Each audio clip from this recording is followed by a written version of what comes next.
I'd like to call this special meeting of the Sandy Springs City Council to order for Tuesday. That's good. You have to start over? No, not really. I don't guess we need a roll call or anything, right? So I'll just turn this over to the city manager to carry us through. This is budget workshop number 1. This is where the city manager lays out the path forward with the budget, kind of the major issues, the highlights. This is largely an opportunity for council to get engaged and understand kind of how she has taken the priorities that we set and the rest of the staff that we set in January and the path forward. This is kind of, clearly you'll have an opportunity for questions, but this will be more for the city manager to present us the path forward, and then we'll have opportunities to provide input down the road. City manager. Good evening, or good afternoon, excuse me, Mayor and council members. Thank you for being here today. I am excited and pleased to welcome you to our first budget workshop for fiscal year 2027. I have to start out today by thanking our excellent senior leadership team and our esteemed budget team with Michael, Tanya, Tony, Kristen, and Caroline. Everyone has put in hundreds of hours into the budget documents that you see in front of you today that really are going to serve as the foundation for thoughtful discussion and deliberation as we work through the process of establishing our FY 2027 budget. So to start with, and in your notebook, you have today a copy of the slides. This notebook will be built upon in each of the subsequent sessions. So our budget process actually began in January with a memo sent out by our Chief Financial Officer to all of our department heads, asking them to start preparing their budgets and their financial plans that supported council's adopted priorities. Given the uncertainty of the changes to our revenue streams that were being discussed during the General Assembly this year, our teams were directed to carefully evaluate the necessity of every item, whether it was an ongoing or something that they were hoping to propose as an enhancement in FY 27. Everything was scrutinized to determine whether it was necessary to the good functioning of the city of Sandy Springs. So after the departments submitted their budget request at the end of March, in April, Tony and Kristen and Caroline and Michael and Tanya and I met with every department to go line by line through each of their requests and determine what should be formulated into the initial budget plans that you see today, which is our first budget workshop. After today's budget workshop, you all, of course, will ask questions in this presentation, but also after the meeting, submit any questions that you may have to me, and we will bring answers to those questions back at our second budget workshop, along with any suggested changes the council may have. That will be on May 19th, once again at 2 p.m. That will then lead us to the city manager's proposed budget, which we will present on May 26th, and that will also be budget workshop number 3. That'll be followed by our first public hearing, June 2nd at 6 p.m. as part of our council meeting, and then ultimately our second public hearing and council's vote on the budget, June 16th. As a reminder, our budget must be adopted by the end of the current fiscal year, which ends on June 30th. Any questions on the calendar? Hearing none. This should look very familiar to council. After your annual retreat, council adopted revised priorities, interweaving innovation into everything that we do. We practice a priority-based budgeting philosophy here in Sandy Springs. We build our budget off of the priorities that are adopted annually by mayor and council, and funding is directed to those needs that advance the priorities, as well as those that are critical to accomplishing core service delivery needs across the city. Every departmental request is evaluated in alignment with the priorities and our operational requirements, and then ultimately high priority investments move forward first so the budget stays aligned with council's direction. Let's talk a little bit about the purpose of today's meeting. Budget Workshop 1 is truly the foundation of our budget process. This really orients mayor and council to the budget process. We walk through the assumptions that our budget has been built upon, and providing the high-quality general government services that council as well as our community demands. Our primary focus today is to review the budget calendar and the decision points, discuss our major planning assumptions for revenues, for expenditures, and for staffing, discuss public safety, general government, and facility needs. This is an open question and answer time for council to provide us feedback and direction as we move forward, and then also preview our capital priorities and continuation items. This meeting today is not meant to be a place for any final budget decisions to be made. This is truly, again, the foundation where we are discussing what will ultimately go into the city manager's recommended budget. There will be no public hearing action today. There is no line item detail of the budget. You will not see a line item detail until May 26th. And in that, you'll get a detailed expenditure for each of our component funds that are part of the city's overall budget. You will also not see the full 5-year capital improvement program today. That will come in the meeting on the 26th. And then your follow-up direction will be brought back in May 19th and the May 26th meeting. We are projecting modest organic growth in our property taxes that are still below the actual collections that we are experiencing in FY26. This is still uncertain though, because Fulton County does not certify the digest until September, which has been the case for the last few years. So we're building our budget off of estimates that are based on prior year collections. Any questions on that? Can you say what they are? What the increase, what you are expecting? We'll get there. Oh, okay. Yes, ma'am.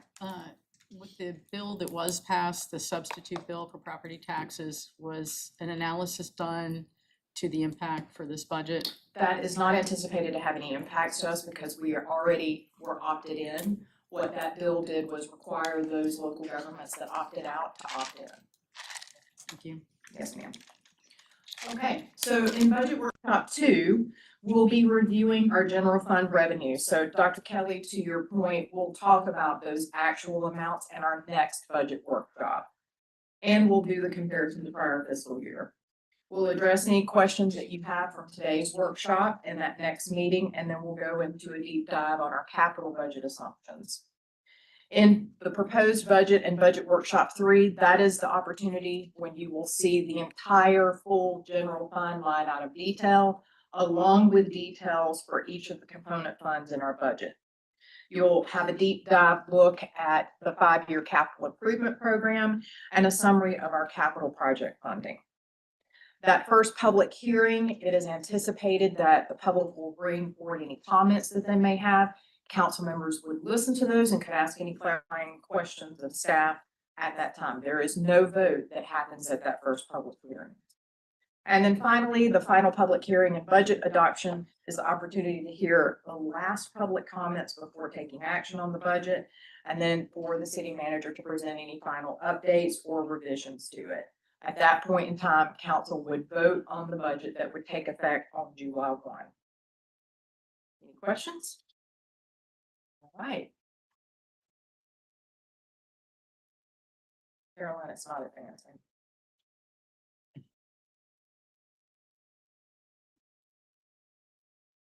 Maybe. There we go. Okay, thank you. So we will talk today about capital budget assumptions.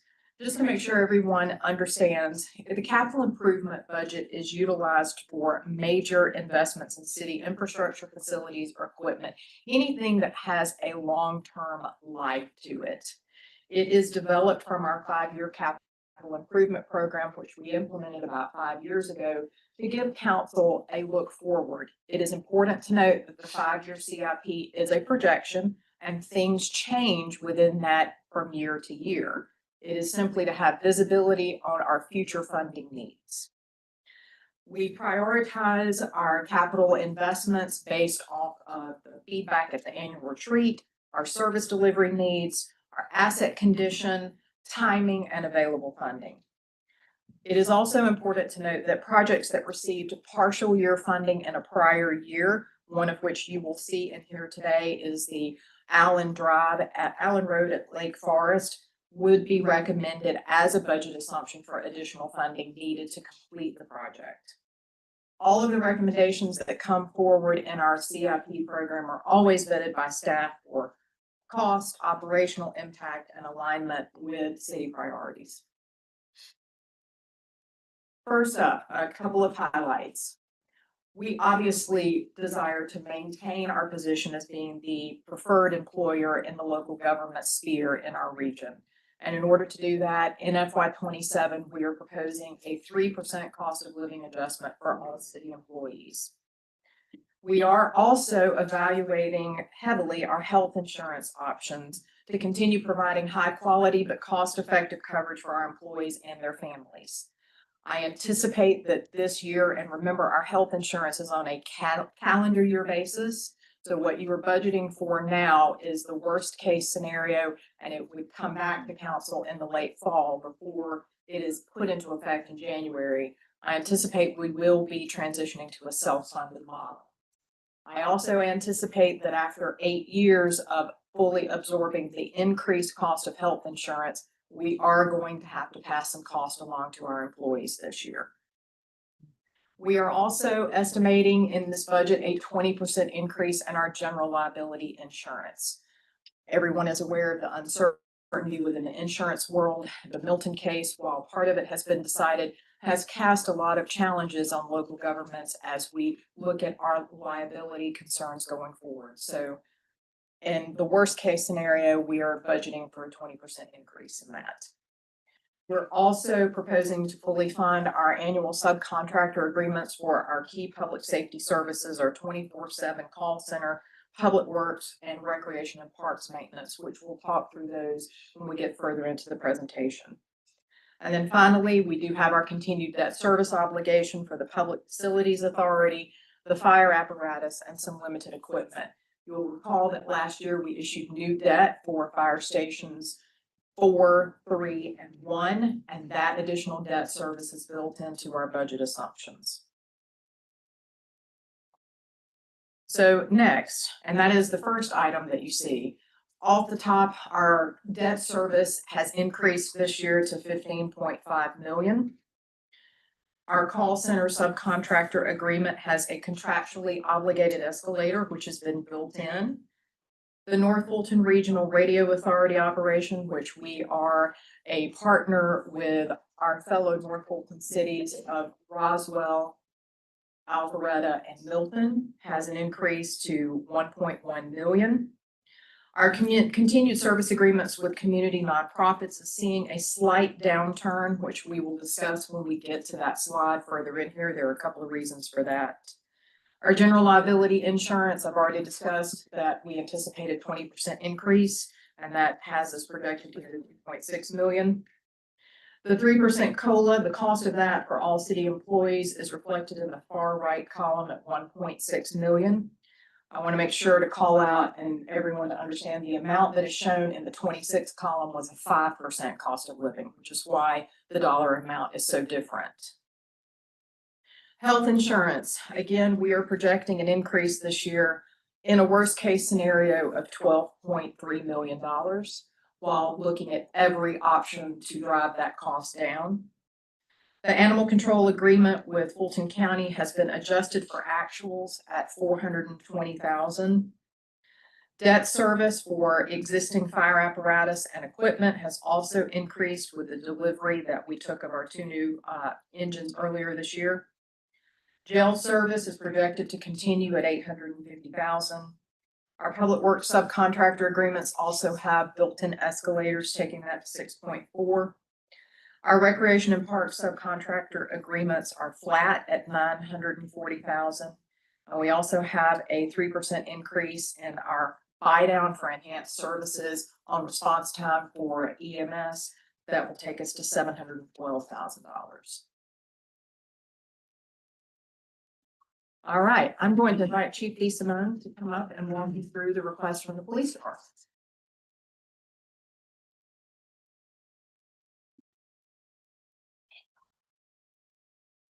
Good afternoon, Mayor and Council. Afternoon. So we'll start out with some numbers on the police department. Property crime and violent crime, both down for 2025. This is following a nationwide trend, which has been coming down since about 2023. Traffic incidents, meaning wrecks and things out on the roadways, they're also trending down, as well as the citations and warnings that accompany those. And ask questions if you want to go through this. Just some of the activity of the police department on the call for service.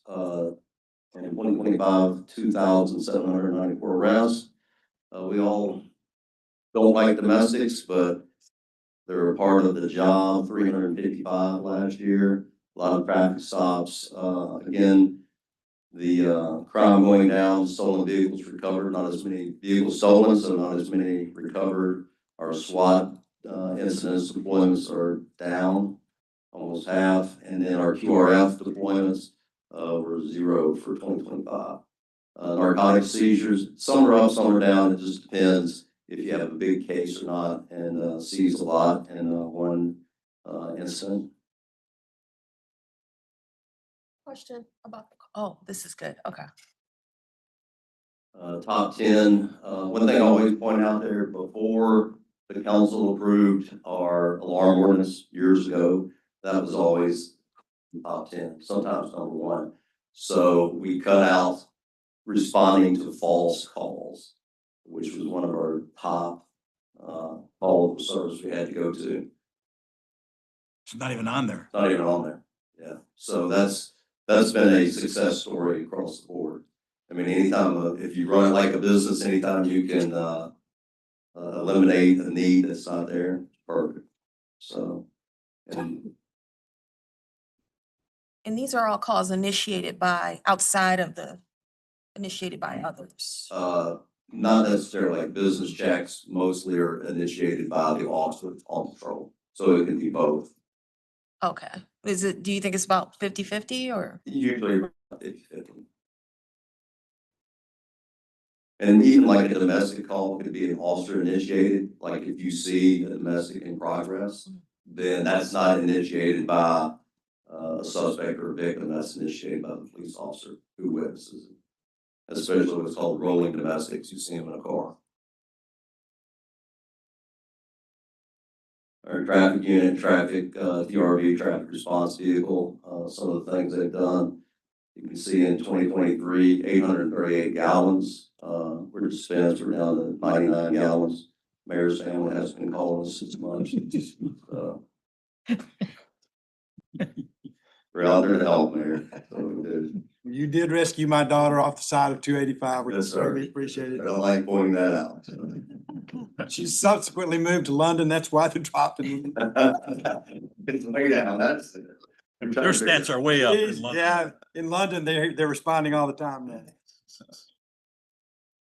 Call outs for serious injury, accidents, or fatalities. We're doing pretty good with fatalities. Several years ago, we were running about a dozen a year, and now we're down to 4 for 2025. Here are some of the requested enhancements. Some are just routine, like the $50,000 for the narcotics identification. That's called the True Narc, and that's a device that, with the technology, a laser can shoot through the packaging of a suspicious narcotic and actually tell you what it is. Is it fentanyl? Is it cocaine? Is it heroin? So we want to replace that. Ballistic shields after our shooting late last year, where I believe it was 5 rounds from the suspect's rifle sliced right through our ballistic shields. We knew it was time to upgrade.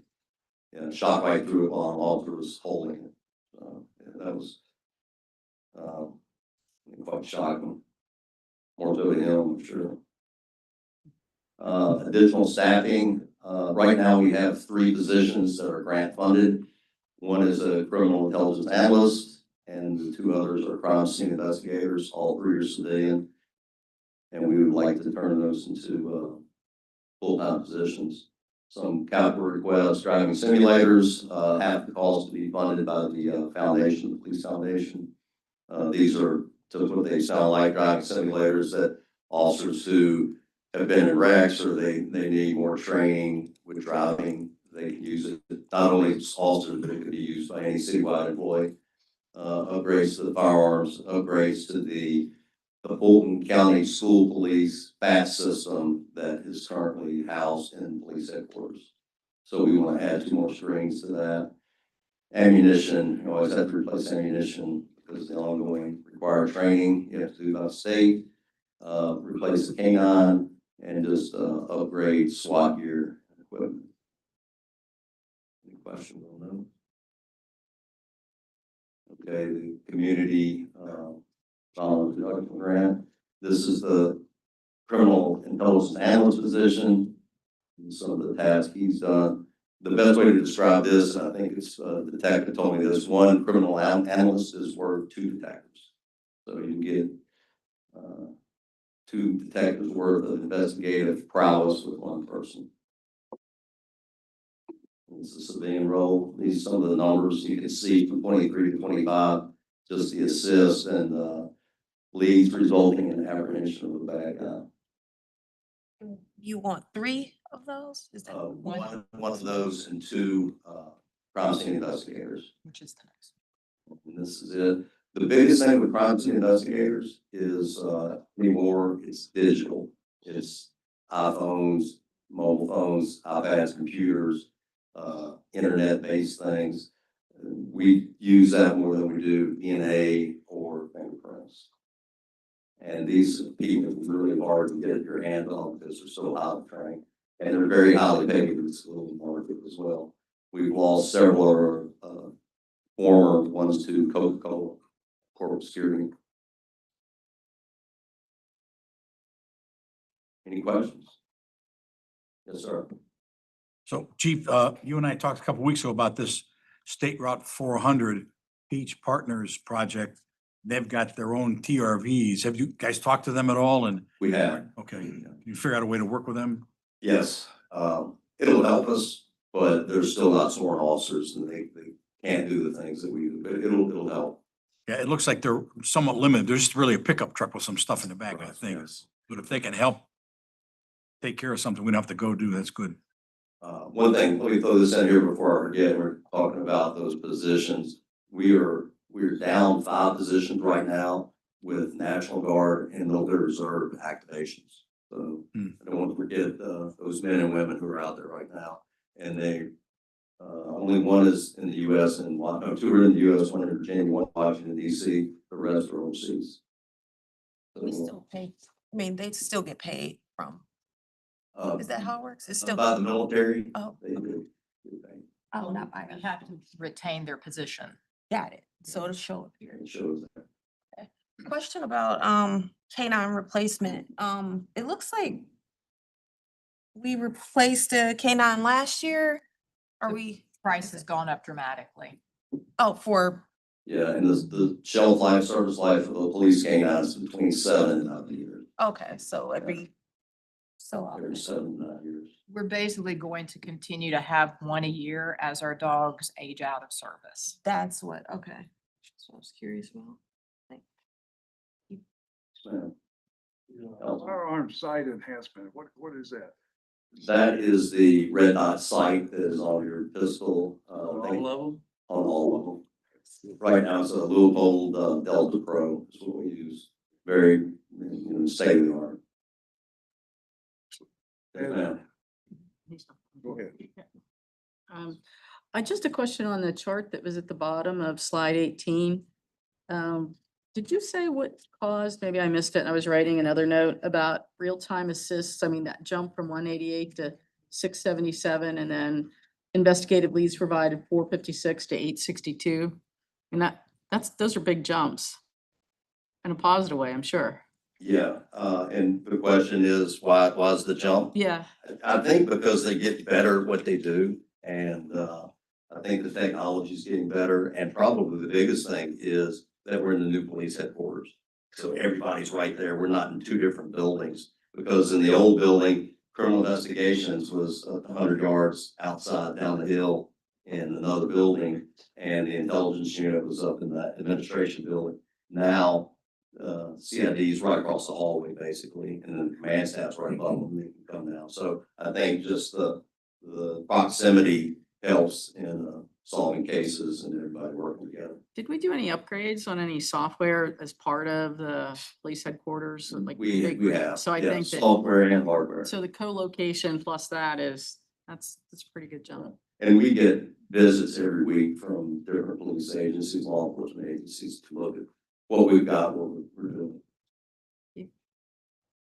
So back to the, Melissa's question, going, the real-time assist from 188 to 677, that's expanded capacity that we have, that we didn't have before. That's not, crime has not gone up from 188 to 677. No, it's just the assist going on. And to your point, Councilman, if you go back, you actually see that crime has gone down, looking at our overall So statistics. this may actually help make the crime Correct. go down, okay. Mhm. Yeah, good. Would Innovation, yeah. oh. Would now be an appropriate time to ask about speed cameras and revenue generated and, you know, things happening in the legislature? And what that will mean for us? Yeah, well, obviously they work because, people, they don't complain about them speeding, they complain about getting the ticket. So if they say, hey, I wasn't speeding, I would think, they don't work. They're always complaining about, I got a ticket, not the speed itself. So it's technology that works. And, I'm not sure what the legislature decided. It's all over the place before it comes out, so. I don't think any of the school camera bills made it Pass past this time. Yes, they did. One did. Yeah, one did. More signage or It's something. been like that. signed. It doesn't really affect the ability of us to. Requires a referendum Yes, yeah, that's what before you renew Yeah. your That'll be contract. you have 6 years. it said when you update your contract. And I thought our contract was up in June. Yeah, I thought our contract was up in June with It Red. is. So. Okay, so So we'll Government hasn't have, signed it yet. we'll have a conversation about whether council wishes to extend the existing contract, but to the mayor's point, the governor still has a bit of time before he has to sign anything. I think but he we'll has. have a conversation. Yes, absolutely. And the funds that were coming in for this, and we can get a full accounting of that, are going into the general fund. Okay, and you'll, okay. Sir? I know last budget session, we had the numbers. We had some numbers. Just one quick question. Has GSP had any jurisdictional problems with working 400 or 285? No, it's in the state of Georgia, so they can They work. still work fatalities? They will not, they've never worked fatalities since I've been here, 17 years. They've never worked one fatality on Georgia 400 in the city of Sandy Springs. It's kind of odd because usually they do. They have not, I've been here 17 years since 2009. They've not worked one fatality on Georgia 400. Well, they used to work them on the interstates They do in the city of Atlanta. in the city of Yeah, Atlanta. but they won't in Sandy Springs. Is there a reason for that? Probably because we get there quicker. If you want the state patrol or a wreck on 400, you may have the wreck sitting out for 2 to 3 hours. You'll have the fire department sitting out there with them, where we could get out there, clear it, and move on to the next. It takes the state patrol a long time to respond. Okay. Yes, sir. I've been getting an increasing number of questions about both e-bikes and golf carts, and I know I'm not alone up here. Is there something that we could do from a budget perspective to help raise awareness of the rules or patrol unlicensed kids who are driving some of these class 3 bikes or things like that? Because I'm very worried something's gonna happen and someone's gonna get hit and seriously hurt. Yeah, that's already happened. Okay. Yeah, we've already had a very, very serious crash with a child that ran into the back of a minivan. I think he's still on life support, as a matter of fact. But we do have some training sessions coming up with our bike unit here, with the e-bikes, and a lot of it comes down to parenting. And that's the thing about a police department. We don't parent, we enforce the law. So some education and, maybe some education for some parents, like the teen driving class we have every month. We will probably need to put something in that for e-bikes. It's geared more to licensed drivers, 16, 17-year-olds. But if they have younger brothers or sisters, it may be good educational. But it's something you all can do with your newsletter to your constituents. Put it out there. Say, hey, these aren't toys. And they're very, it's sort of hard to enforce because an e-bike and an e-motorcycle look almost identical. And I guess the best way to, an e-bike, you can pedal it. E-motorcycle have pegs. But if you look at them, they almost look identical. But it is a concern, not only here, but it's nationwide. But to your point about is anything else needed from the budget? No, we have built in the resources for PD to begin developing the training program for the bike unit to really warn kids, be responsible, don't try to ride them on the road. Well, we have a lot of people with not only the bikes, but also particularly golf carts in neighborhood streets. And they're not road safe. No. You know, and they come by at a rather high rate of speed in some cases. So somebody's gonna get hurt. Can't really get that under control because it's mostly kids, underage kids that are operating with the permission and the encouragement of their parents. That's true. This is what some kind of a PSA to the community to say, listen, you letting your kid ride a, e-bike out on the street, these are the rules and the laws, and we've had accidents, just be aware of the fact that bad things can We've happen. already done one round. Have we? And we're going to do another. Yeah.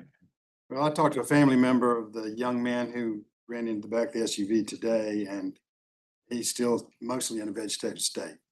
Yeah, it's a sad case. And he was young and 14. riding an e-bike, e-motorcycle, not an e-bike, and doing a wheelie down Beach Street Only Road. So, Chief, Yes, one more ma'am. question. What would be the one or two, even maybe three things that you would like for us to keep in mind as we go through this budgeting process as those improvements that the police department wants to make for next year? And I don't know if you were at the Envision Perimeter event this morning, but your department got lots of great kudos for how it contributes to the broader perimeter area. So thank you for that. And it's not, and there's always like, well, how do we keep getting better, right? So how does your budget submission reflect the priorities to continue to do even better more? that's a great question. And I think the single most pressing issue that we have at the police department right now is jail and inmate housing. We are in a crunch time because Smyrna City closed their jail. So that's the number one issue that we have right now. Okay. And it's probably going to cost more money to house our inmates. But to clarify, the 850 that is built into the budget is the same amount as last year because our actual spending is less in the current fiscal year. So the amount that we built in should cover us once we identify a new place. We've built in the request that PD had to continue to operate in the high level that they have into this budget. And this number always surprises me. You think, at Sandy Springs, and last year we arrested 2,794 people. That's a lot of people to be arrested. It's almost 10 a day. Yeah. You arrest almost 10 a day? Yeah, absolutely. And it's down 1,000 from last year. Yeah. But yeah, we'll arrest a lot of people. Sandy Springs is not a small town. Yes, sir. Chief, you mentioned there's a nationwide downward trend of crime, and we're seeing that too. And Yes. just thinking about future needs, have you seen discussion about why that is and whether that's likely to continue? I know predicting the future is hard, but is there anything you could share with us? It's probably a lot of factors, and I think a lot of it comes down to border control is a big thing. And I think it is the U.S. Attorney's Office has now more aggressively taken cases for prosecution. We still don't get the level of prosecution I want from the county district attorney's office, but the U.S. attorney's filling in a lot of that gap. So I think because of the federal system and some of the pushes there, it has driven crime down. That makes the most sense because it's nationwide. I mean, it's from Hawaii to Florida. And the murder rate is pushed way down. some cities are gonna have a record-breaking, well, I think 2025 broke some records in Detroit, Washington DC. Memphis may be trending that way. Some predominant or historically violent cities, St. Louis, their murder rates really plummeted last year. And another thing, drug enforcement too, because a lot of murders are gang drug related, just like our latest murder a couple of weeks ago. That was over a marijuana deal, and executed a man in a parking lot. And if you drive up the drug market, there's nothing to fight about. So if you have aggressive narcotics enforcement, that usually drives it down. The thing that is hard to control is the domestics. So domestic violence, we sort of help with that with our two victim advocates that can get into a domestic situation before it escalates to a homicide. And that helps. So our two victim advocates are worth their weight in gold. Okay, All thank good you. questions. Thank you. Next is Chief Sanders with the Fire Department.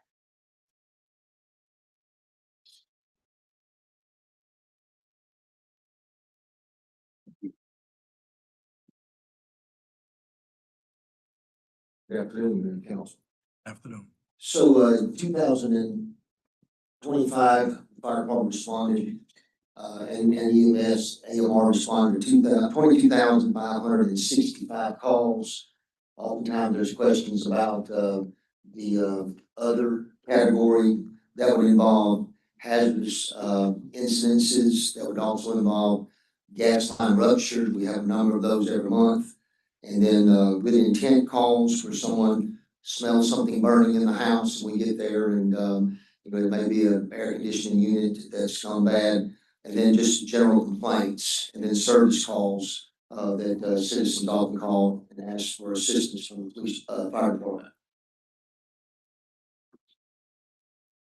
Our response times in 2025, I will say that the increase in response time at Station 1, that is the Pitts Road bridge closure that took place well over a year. And during that time, we did see a little increase in response times. Then also Station 4 with its increase. We had to, with Station 2, which is located here on Sandy Springs Circle, we did some rearranging of their territory because the number of calls they were responding to daily. And we took that load out of the hospital district for Station 4 to respond to it. A lot of those calls go to the senior facility over there and Meridian Mark. And so we felt like that was the best move that we need to make. It increased our response times, but we are certain that once Station 4 gets open there on at Glen Ridge, we'll see a significant improvement in our response time from that station. Chief, can I ask a question here? Yes. Station 1, will we be relocated long enough to look at what the response time is like and Absolutely. compare it to this Yeah. at the new location? We're going to track that. Okay, I feel certain that we'll see some benefit there, be some interesting good data. to see. Cardiac arrest, once again, I'd like to give a little background and kudos to Patrick and the fine job that he and the EMS team is doing. Paul is doing with the community paramedicine program, but as of today, we have 242 AEDs through the AVI program in the city departments throughout the city, as well as we have 56 of those deployed in neighbors and residents' homes. And we are seeing already activation of those AVI units and those citizens actually showing up on incidences to assist during a cardiac incident. As you recall, we made a pledge that we would train at least 800 a year in CPR. I really focused in on this past year to let's focus. I know we do a lot of that training in our in our businesses throughout the city every year, but I want to focus in on this upcoming year into the homeowners associations, where we're actually training the residents who live here throughout the year.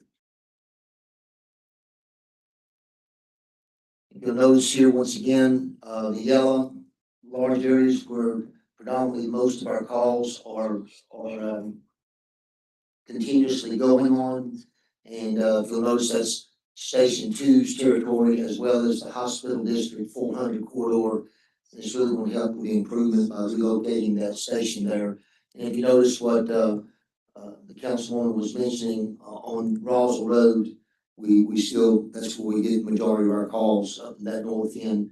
And, a majority of our structure fire responses are in that north end as well. Can I compare this graphic to the one from last year? And if it's like brighter yellow, can I say, wow, it's hotter in that area? Can I do that with the hot spot? I'm not used to these simple things to push. Are we still going good? Okay, we're back. Keep going, Yeah, keep going, keep going. There, stop. There it is, yeah. So if I'm looking at last year's hot spot graphic, Yep. can I compare it Yep. dot for dot? Okay, because it does look like the north is hotter. Yep.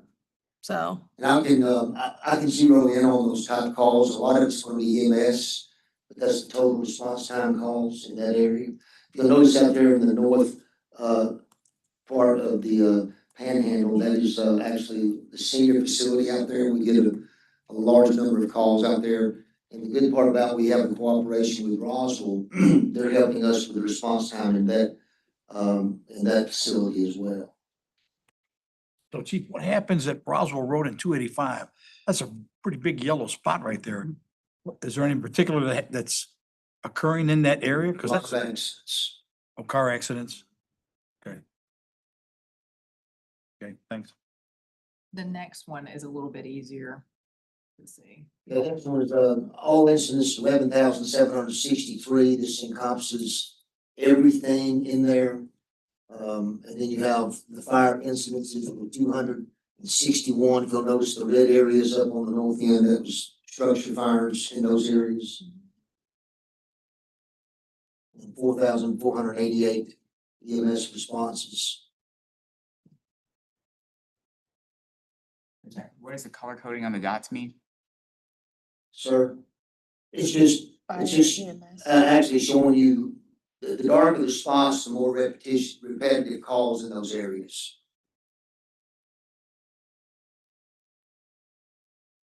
Community paramedicine program, we implemented it over a year ago. During that program, it was to really target the frequent users of 911 and EMS when they were really not non-emergency calls. Through that, Paul has really made a significant impact into those repeat callers, those customers. There was 219 service encounters with those folks that really did not need an ambulance response. They needed to more speak to a doctor or a nurse, prescription medication, those kind of things, but they always call 911. 911 responses that were, those are 911 emergency responses that they picked up instead of the fire truck. And then also the truck was actually, the apparatus was actually canceled to 74 calls. And it's really a savings to us. We don't have those large trucks running down the road to these non-emergency EMS calls. Savings this past year of $46,000. So not to mention wear and tear has got to be less too, I would guess. And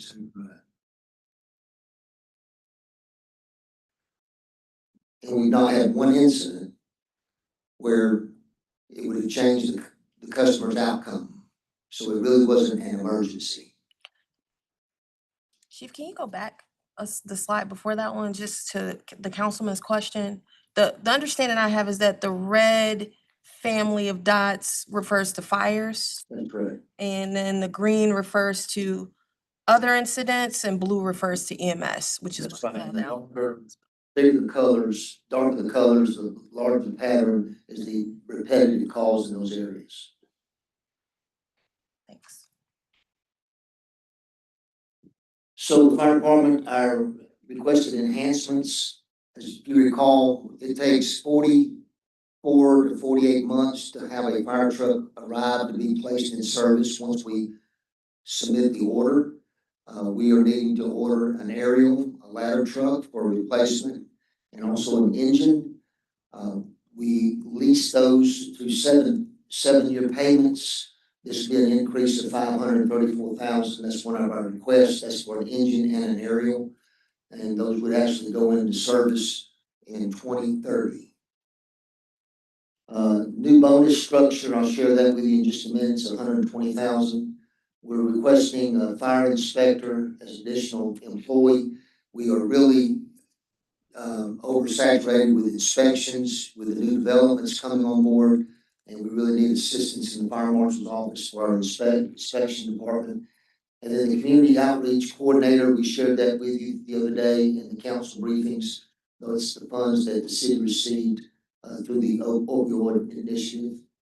And then capital requests, we have a number of pieces of protective equipment for our fire trucks. Unfortunately, we have to put bulletproof vests on the trucks today and helmets to protect our personnel. And some of that is expired and needs to be replaced.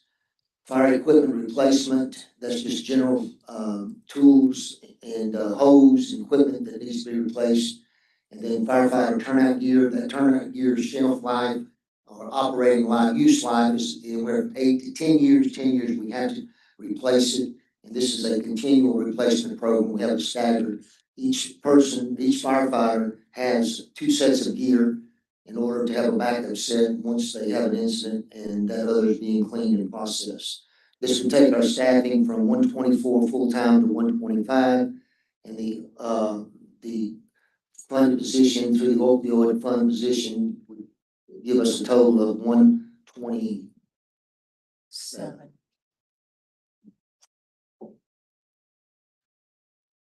The bonus structure, what we try to do is the police and the fire department have a bonus structure for all their employees. We would like to bring ours in line with what the police department's structure is. And we think it does a much better job and really focusing in on the market conditions and helping with making sure that we're fair with everyone. It's a projected total increase of $52,500. Right now, we have a maximum bonus that's given out annually for people that are in these various position titles. This is above and beyond being a firefighter. What we're proposing to do with our technical rescue team, those are the folks that are at Station 2 that are assigned there with our technical rescue squad. They do all of our high-angle rescue operations as well as extrications, those kind of things with that type of equipment. And then we have the tactical emergency medics that are on the city's SWAT team. They have to train a lot more often, as well as the arson investigators. We're asking to increase that bonus up to $3,500. And then the other disciplines there, as far as extra work that these folks do on an annual basis with training, theirs would be $2,000. Chief, question. Uh-huh. How does the new structure compare to other municipalities? Is that what they do? Everyone's different. I will say that. You have some that give no bonus, and then you have some that have total different ways of creating that structure. I think Sandy Springs has a model that we often are asked, how are y'all, awarding folks for doing that? I think the police department does an excellent job in the way they have incentivized those, because they're spending a lot of time, extra time here in the city. Even on their days off, they have to come in and perform those extra duties. This one here, this is our physical fitness agility assessment. I did it again this year and did not have a heart attack. I was so proud of myself and did it under 10 minutes. But this was based on age, adjusted performance, scoring categorized, full turnout gear, full air pack. They had to do 10 flights of stairs, and there is level based upon age as well as your time. Level 1 being exemplary, there would be a $1,000 bonus, and then level 2, 500, level 3, 250. Every certified firefighter must go through this annually. In emergency management, our EMA preparedness exercise, we're just completing now. William's done a good job in working with our third-party vendor in updating our continuity of operations plan and our emergency operations plan. And we can unveil to you folks in the next couple of months. We're gonna have actually exercises for this program this year at a cost of $30,000, an annual cost for our drone program. I want to share with you how impressed I've been with our drone program. We deployed that drone now from Station 2. We can get on the scene, over a scene of an incident or an accident, 285, 400 in less than a minute. It's been a game changer for us because they're able to get there. Our operator up in headquarters, or they do it from their house. They're able to communicate back to the trucks exactly where that incident is at. Really looking forward to seeing how beneficial it is for us on the river this coming summer when we're trying to find someone that's stranded or injured and we don't know where that location is. But truly we're getting on the scene of structure fires with less than a minute with a drone, and they're able to see if it's truly a working incident. They're able to see what's going on around that incident and give that information back to those arriving units. It's been a great game changer for fire department. And I appreciate you folks supporting that initiative. And then the annual cost of the AVI program that's the operating cost, and the management cost for that is $70,000. And then the emergency access community gates, this program that we have, we are updating that. And that goes to the gates for into our neighborhoods, and we have to update the program with that to stay current with the technology. Any questions? Yes, sir. Chief, a couple of weeks ago, we changed the code when it comes to fire inspections for new buildings going in. They had to do more work to make sure they got enough water for their structure. Is this adding a workload to your team? Because I'm asking, is that a workload to your team, this evaluation of projects coming in and the supply of water? Yes, sir. That's been significant, especially checking hydrants weekly. We've been monitoring the hydrant pressures weekly, Okay, and but it is. you're good to go with this staff right now? Okay. Any other questions? Yes. So let's talk about emergency management. So the drone program is something we could expect as a annual capital. It won't be It capital? will be capital, be Okay. operating. It'll move to operating. Okay, because I think last year 90,000. That was to purchase the equipment. Okay, so And that then was. you've got the ongoing. Yes, Okay. ma'am. I got you.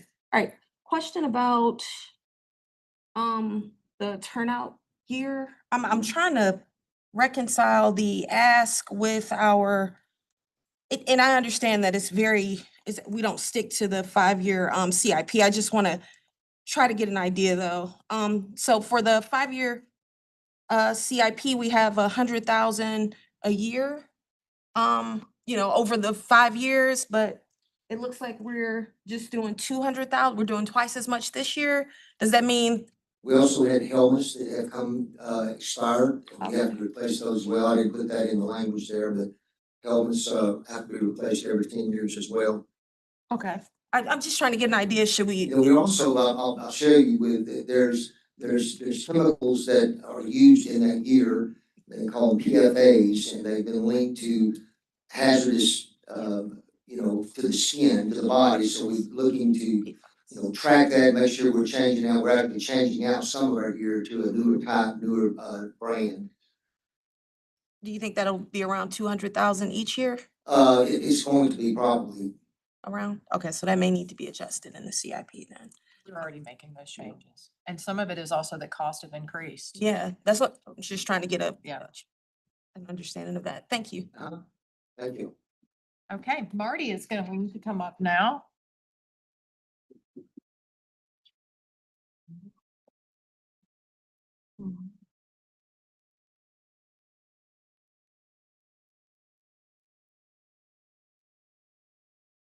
Mayor and council, good afternoon. For our operational budget enhancements for this upcoming year, we're proposing that some additional support to our traffic management center as the first two line items you see there. NexusWorks Fiber Optic Asset Management provides software and technical support to ensure that our fiber optic system database, that those records of our fiber optic system as configured and as those fiber optic systems get updated throughout the city, that maintain that database, provide an integration of, as you're aware, fiber optic system, integrating key city facilities and our traffic signal system across the city. This service ultimately ensures the accuracy of the data maintained regarding our fiber optic system. With the Senate Network Management Service, again, back to Traffic Management Center, this 3-year network management service enhances the operations and management specifically of our traffic signal systems. The focus here is on switches, key and essential part of any network, and in each resident in each traffic cabinet throughout the city is a switch as well. This software manages the information being relayed to and maintaining currency with our traffic signal cabinets across the city as it is operating as a network. Utility marking services for Georgia 811. If you recollect, just a few years ago, we were under a state mandate to implement Georgia 811 services, brought on a dedicated staff member as well, plus contract support in the field to locate utilities. Additional funds are needed to assist in providing more accurate and more detailed locates within the field. In some cases, the utilities say they're traffic fiber in conduit, perhaps installed in years past without tracer wire within it. The accuracy, the fidelity of those locates out in the field then becomes suspect. So this service, this additional money this year allows us to more accurately pinpoint where those utilities are, our utilities that we're trying to protect from other utilities damaging them as a part of utilities construction within the right of way. Potentially installing tracer wire, potholing is needed to further define where our systems are, be it traffic fiber optic, dedicated power supplies to our traffic signal systems or our street lighting systems. Traffic pole maintenance at $50,000, services to refurbish and restore our traffic signal poles, and continued pole maintenance applications, adding $50,000 here. It'll give us the ability as well to repaint those signal poles if we haven't undertaken in a few years.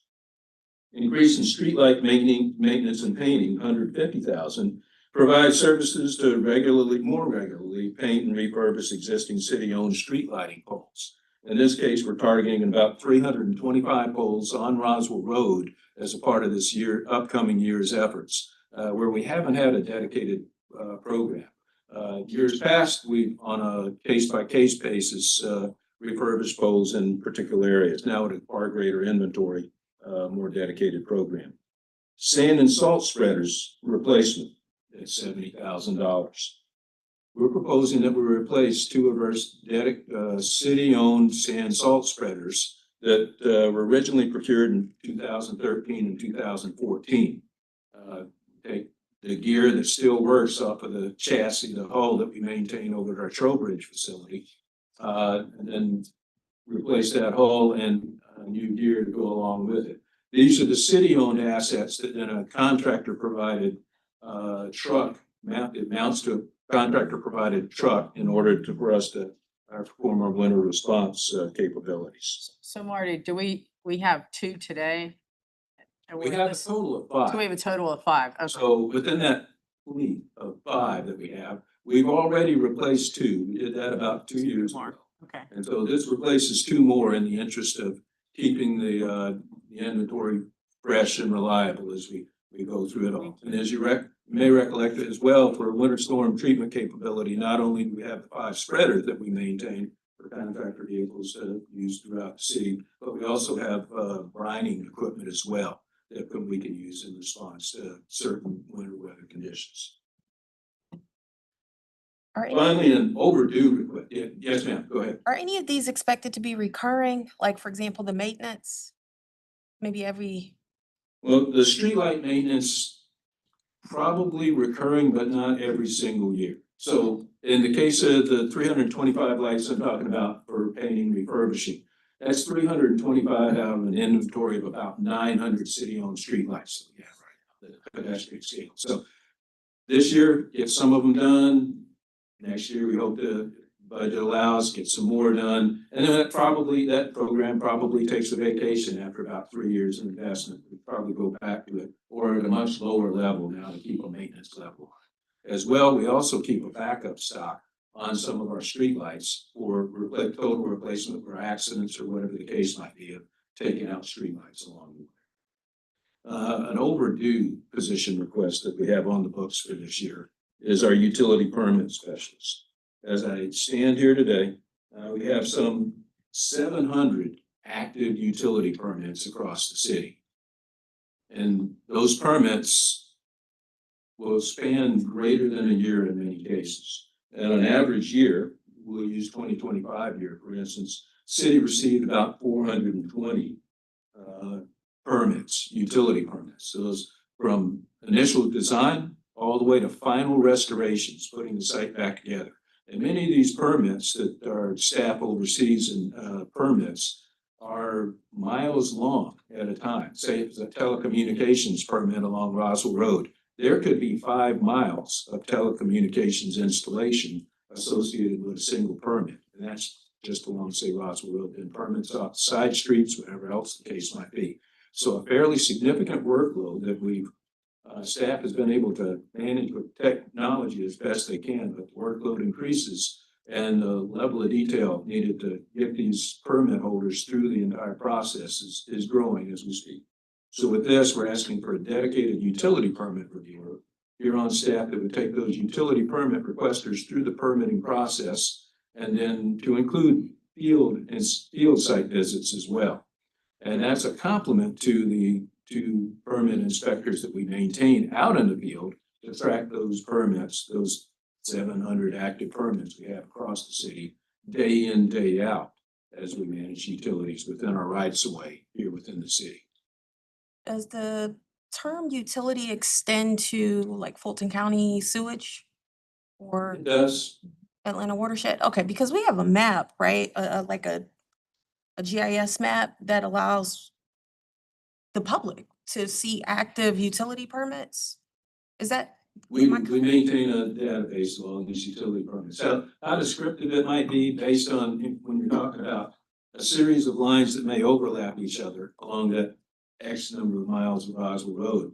So it can get confusing at that point. So you need the fidelity down at the permit level to actually understand what's going on there. Where we look at our permit technicians to provide that clarity. So I guess my question is, and it's more operational, but I want to ask it since we're talking about utility permits and bringing on another staffer. So on our GIS site where we have like a menu of GIS options, we have a utility permit map. And for the life of me, and I could just be missing it. I know there are active things going on relating to Fulton County in my district, and hold on, I might be wrong, let me check. But I don't, for some reason, like that doesn't show up. Xfinity shows up gas mains, Southern Gas, Southern Company Gas shows up, but Fulton County doesn't when they're doing things in the neighborhoods. I'm only asking because Sure. I've gotten complaints and I don't know where to point people. If it's an emergency repair that they're doing, Yeah. it might not be reflected in there. Okay. So if it's a planned upgrade or Mhm. fix, then we would get it in there. But emergency, we try to hurry and get them going for obvious reasons. Okay, so under a typical situation, they come in, they get a permit, and then it would be reflected here. So if I'm a member of the community, I can go in and see, oh, they're gonna be, Or you they know, can here. call us if they don't see it out here and somebody's up in their neighborhood, they can call and say, hey, this looks, And what's going on? If they see work in a neighborhood street, they see marks on the sidewalk, on the pavement, whatever, by all means, the call center is a great place to start. Again, back to especially those 2 existing field superintendents we have out there, they know where the active permits are. They can track down who it is if there's an active permit out there, and they can also answer the question as well. Is this emergency work, whatever the case might be, outside of Mhm. whether it's an active log created permit? So Right, thank you.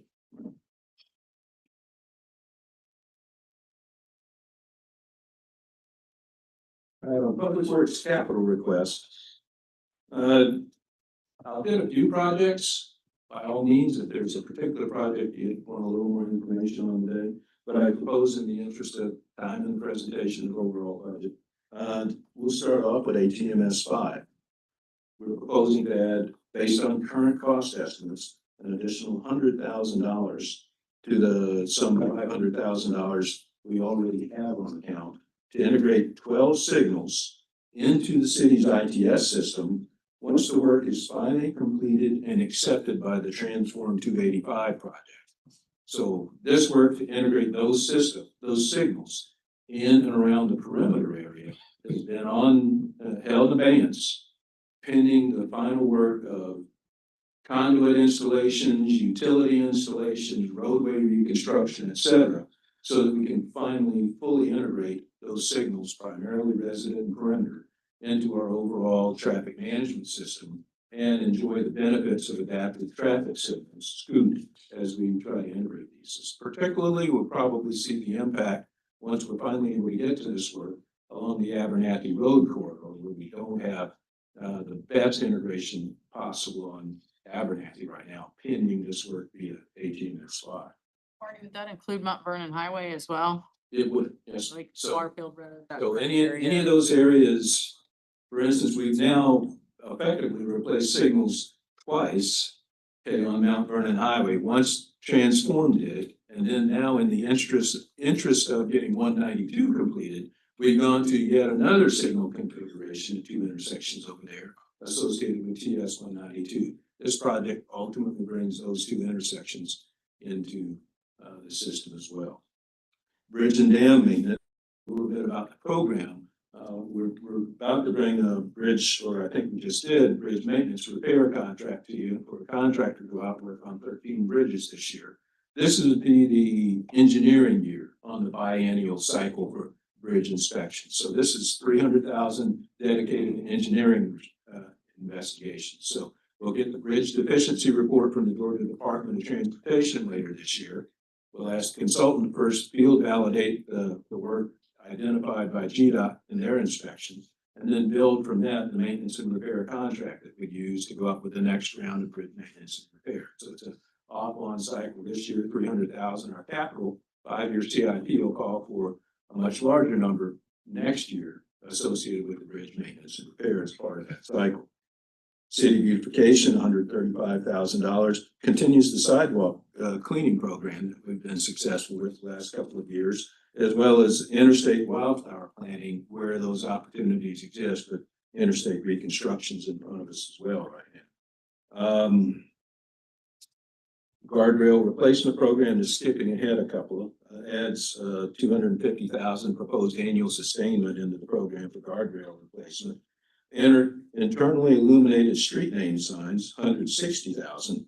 Based on that number, approximately 12 intersections can get updated, refreshed, repaired, internally illuminated street name signs with that investment. Lake Forest at Allen Road intersection improvement, $1 million. As you're aware, we've been working design and right-of-way acquisition for the Lake Forest Road at Allen Road intersection project, ultimately to construct a roundabout there. We're all but complete with right-of-way at this point. This $1 million reflects the most current construction cost estimate for the dollars needed to take the project through construction and get the work completed out there now. So this is $1 million this upcoming year's budget to construct the project. Neighborhood street lighting program, proposing a relatively modest ask of only $14,600 in this case. If you recollect about, maybe 3 years ago now, we created a neighborhood lighting program, which allowed for a 50-50 match. Neighborhood and City of Sandy Springs to install post-mounted decorative lighting systems. And those would probably more appropriately be in neighborhoods that have underground power. In most of the city where we are, the large parts of the city where we already have or have overhead utilities, the more simple answer is attach an additional street light to an existing pole if it's out there.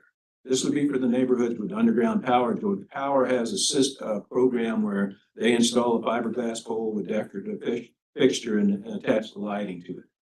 This would bring the program fund, the kitty, back up to $100,000 as the city's 50% match for that program, as neighborhoods may choose to participate in it. Nesbitt Ferry Spalding intersection, $500,000. This funds design work for a problematic intersection where our current signal infrastructure is deficient. The signal heads are actually too low. And part of our challenge with that, and why some degree of urgency to it, the poles that, in this case, box span, that suspend those traffic signal heads out there, we don't own nor control. So utility adjustments to move other utilities out of the way, in some cases, wholesale. So this gives us an opportunity to a dedicated project to not only address the traffic signal constraints out there, but we also have some geometric issues at this particular intersection, site distance issues, et cetera, that we want to get ahead on with some design work now in the interest of providing the proper alignments, head facilities, and pole reconfiguration or signal reconfiguration out there we need. You see relatively modest number this year in pavement management program of $3 million. That recognizes that we do have some surpluses within the pavement management program right now. We've had pavement bids for a couple of years. As well, it also recognizes that GDOT is participating both in the case of LMIG and LRA to the tune of a little bit, just under $2.5 million this year. So we take advantage of those state contributions that we receive as well.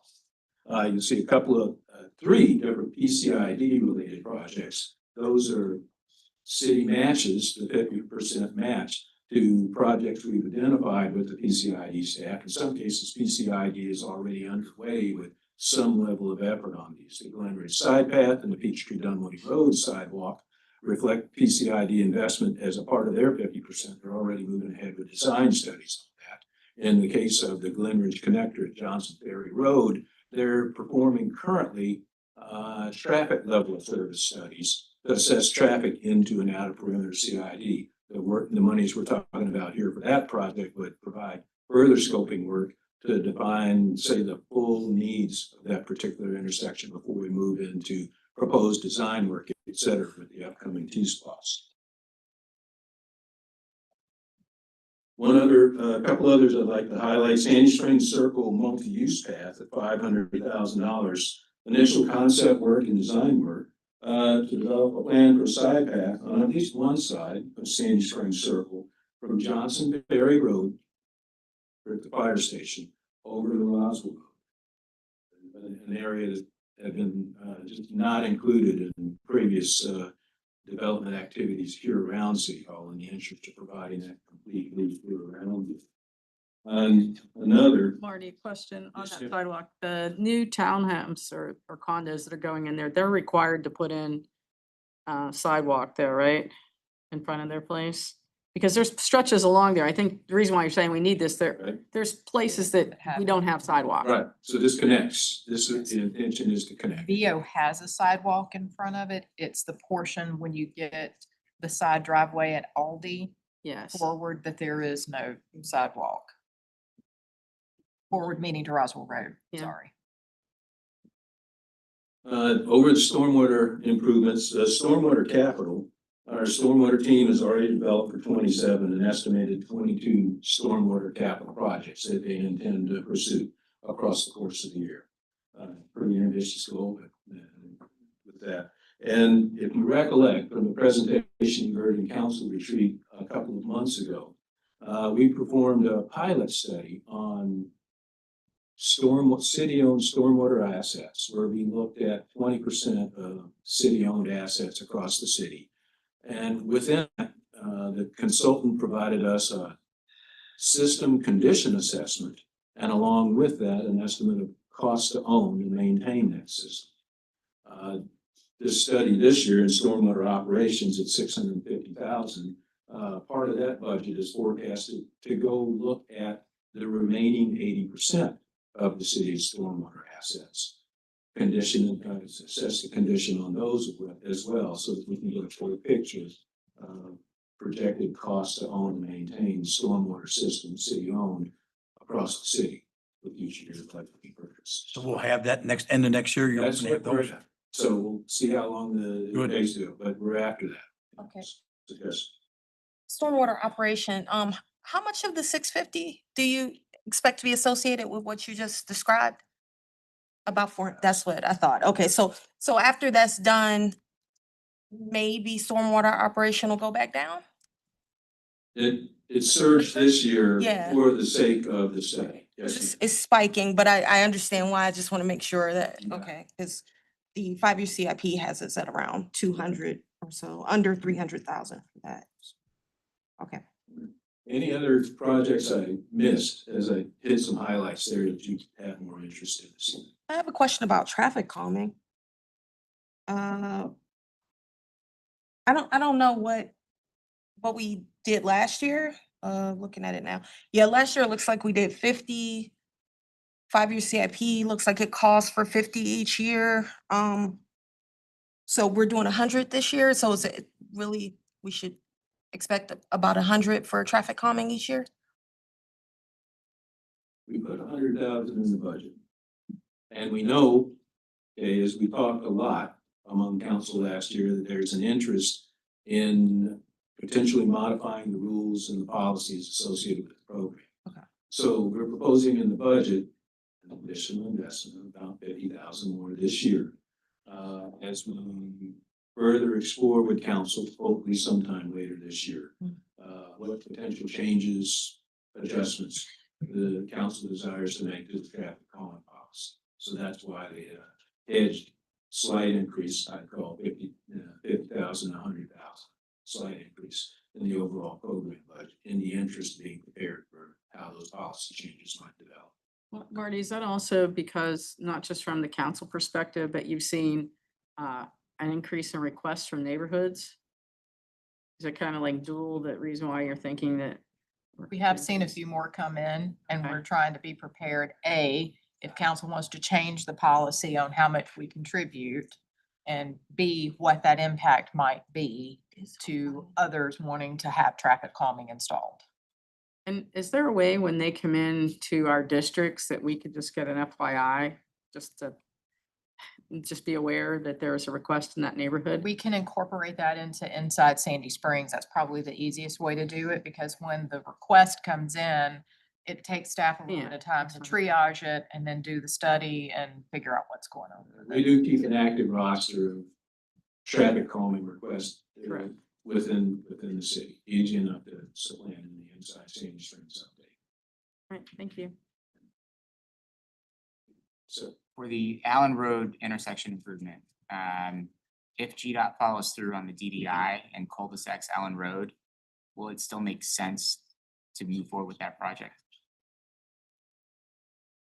I think they're cul-de-sac in Carpenter, not, no way. but they do. No, right, Yes. that's right. Yes. So very long time into the future, so qualify so the interchange and improvement, whatever that project might become, is, I would qualify it as, and you heard the same from them, I believe, years in the making, yet to go.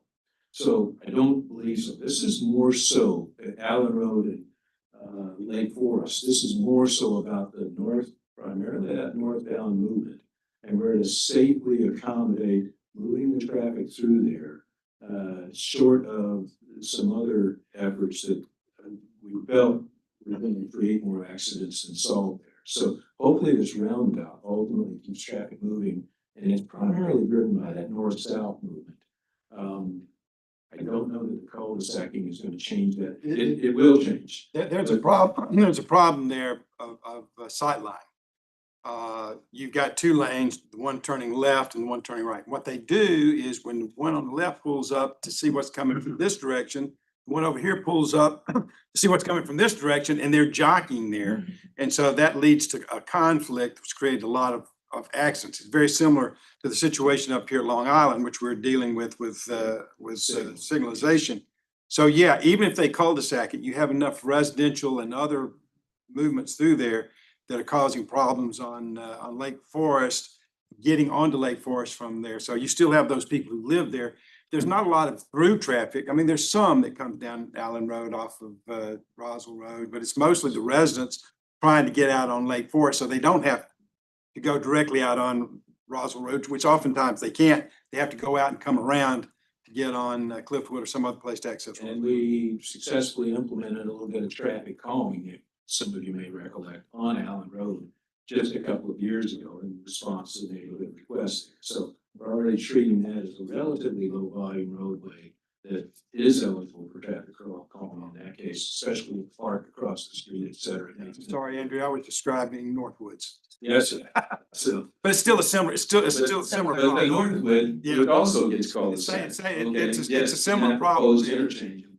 You have a similar problem at Northwoods and at or Allen. I appreciate, I just don't wanna spend $200,000 tonight and $1 million later for something that is obsolete or not Yeah, needed in 10 years. I think that north-south movement on Lake Forest, that demand is gonna stay there. Okay. There's an inherent conflict from the I side. understand something now. You're talking about Allen Road and Lake Forest. Yes, The traffic that seems to be of more concern would be north than Lake Forest.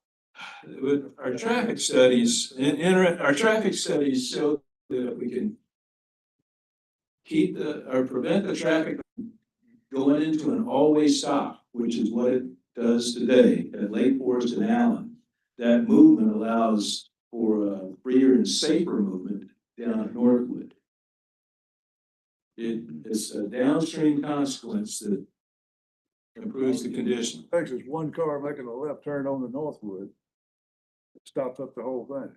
And it backs up to the intersection at Allen Road. So to me, it would make more sense to have the roundabout at Northwood. We look hard at that. It truly, in the interest of pulling the traffic away from the Northwood intersection, especially given geometry of the roadway. Allen Road at Lake Forest was a better place to make the intersection improvement, keep the traffic moving. Well, it's something we'll continue to look at because there is a conflict there at Allen, Northwoods Right. and Lake Forest too. So it's something we'll just have to monitor. and What we've see. done at Northwood and Lake Forest in the last couple of years, there's been an emphasis on improving sight distance. We had a lot of vegetation, shoulder road, whatever, and we've been able to clear a good bit of that out, to improve sight conditions, which is part of just lack of visibility of that intersection that was creating accidents. Well, a big improvement there would be a left turn lane. South on Lake Forest to Northwood. With a through lane being independent of the left turn. So you want, the through lane would just keep going south on Lake Forest and not be stopped up by that. If there's a left turn on Lake Forest going into Northwood, that stops your southbound traffic. But there's only one lane there. It does now. I'm saying if they had another lane to the right that could go around that left turn lane, Would be then perfect. they would just keep on going. I don't know what the odds are of you expanding it west. Have some more right away. You get a lane in there. We're just effectively, I think we're about to take to you the board of the realtors right away, and we need to build this roundabout, and we're done with the roundabout. Well, yeah, I'm just thinking down at Northwood. that Well, would be a it bears, future solution. once you get the roundabout in, if it has the impact that the traffic study indicates, we might not need it, but it will justify some ongoing investigations. Yeah, wasn't the original design, we contemplated 2 roundabouts? So Frank, so that was, and then the decision was to go with the one in Lake Forest and, We may still have to come back at Yeah. Northwoods. It is problematic. this was prioritized higher. Okay, thank you, Marty. Next up is Brent with Recreation and Parks.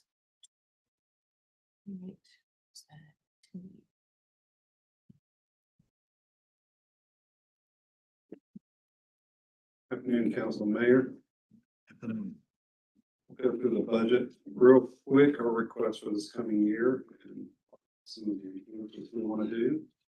So the first up is the $22,000 we're asking for the software replacement for our recreation registration system. We're moving away from Civic Rec, which is a program we've been using for quite some time, but it doesn't have a very good mobile application, which is what everyone is using now. So we're replacing that with a local design firm that created an application called Auto App. It will be something that's better conducive for handheld devices. make it much easier for people to reserve facilities and also register for programs. The next one is the 34,000 for program supplies. We are increasing some of our programs going into next year, some additional adaptive programs. We're also going to be doing our first ever stand-up paddleboard showdown with Murph Surf out of the Paddle Shack at Overlook. So there'll be some additional expenses for that. We're also increasing our girls' youth sports programs. We're going to do a girls' sports day and increase some of our girls' flag football programs. So there will be some additional cost to run those programs. The next one is our site improvements.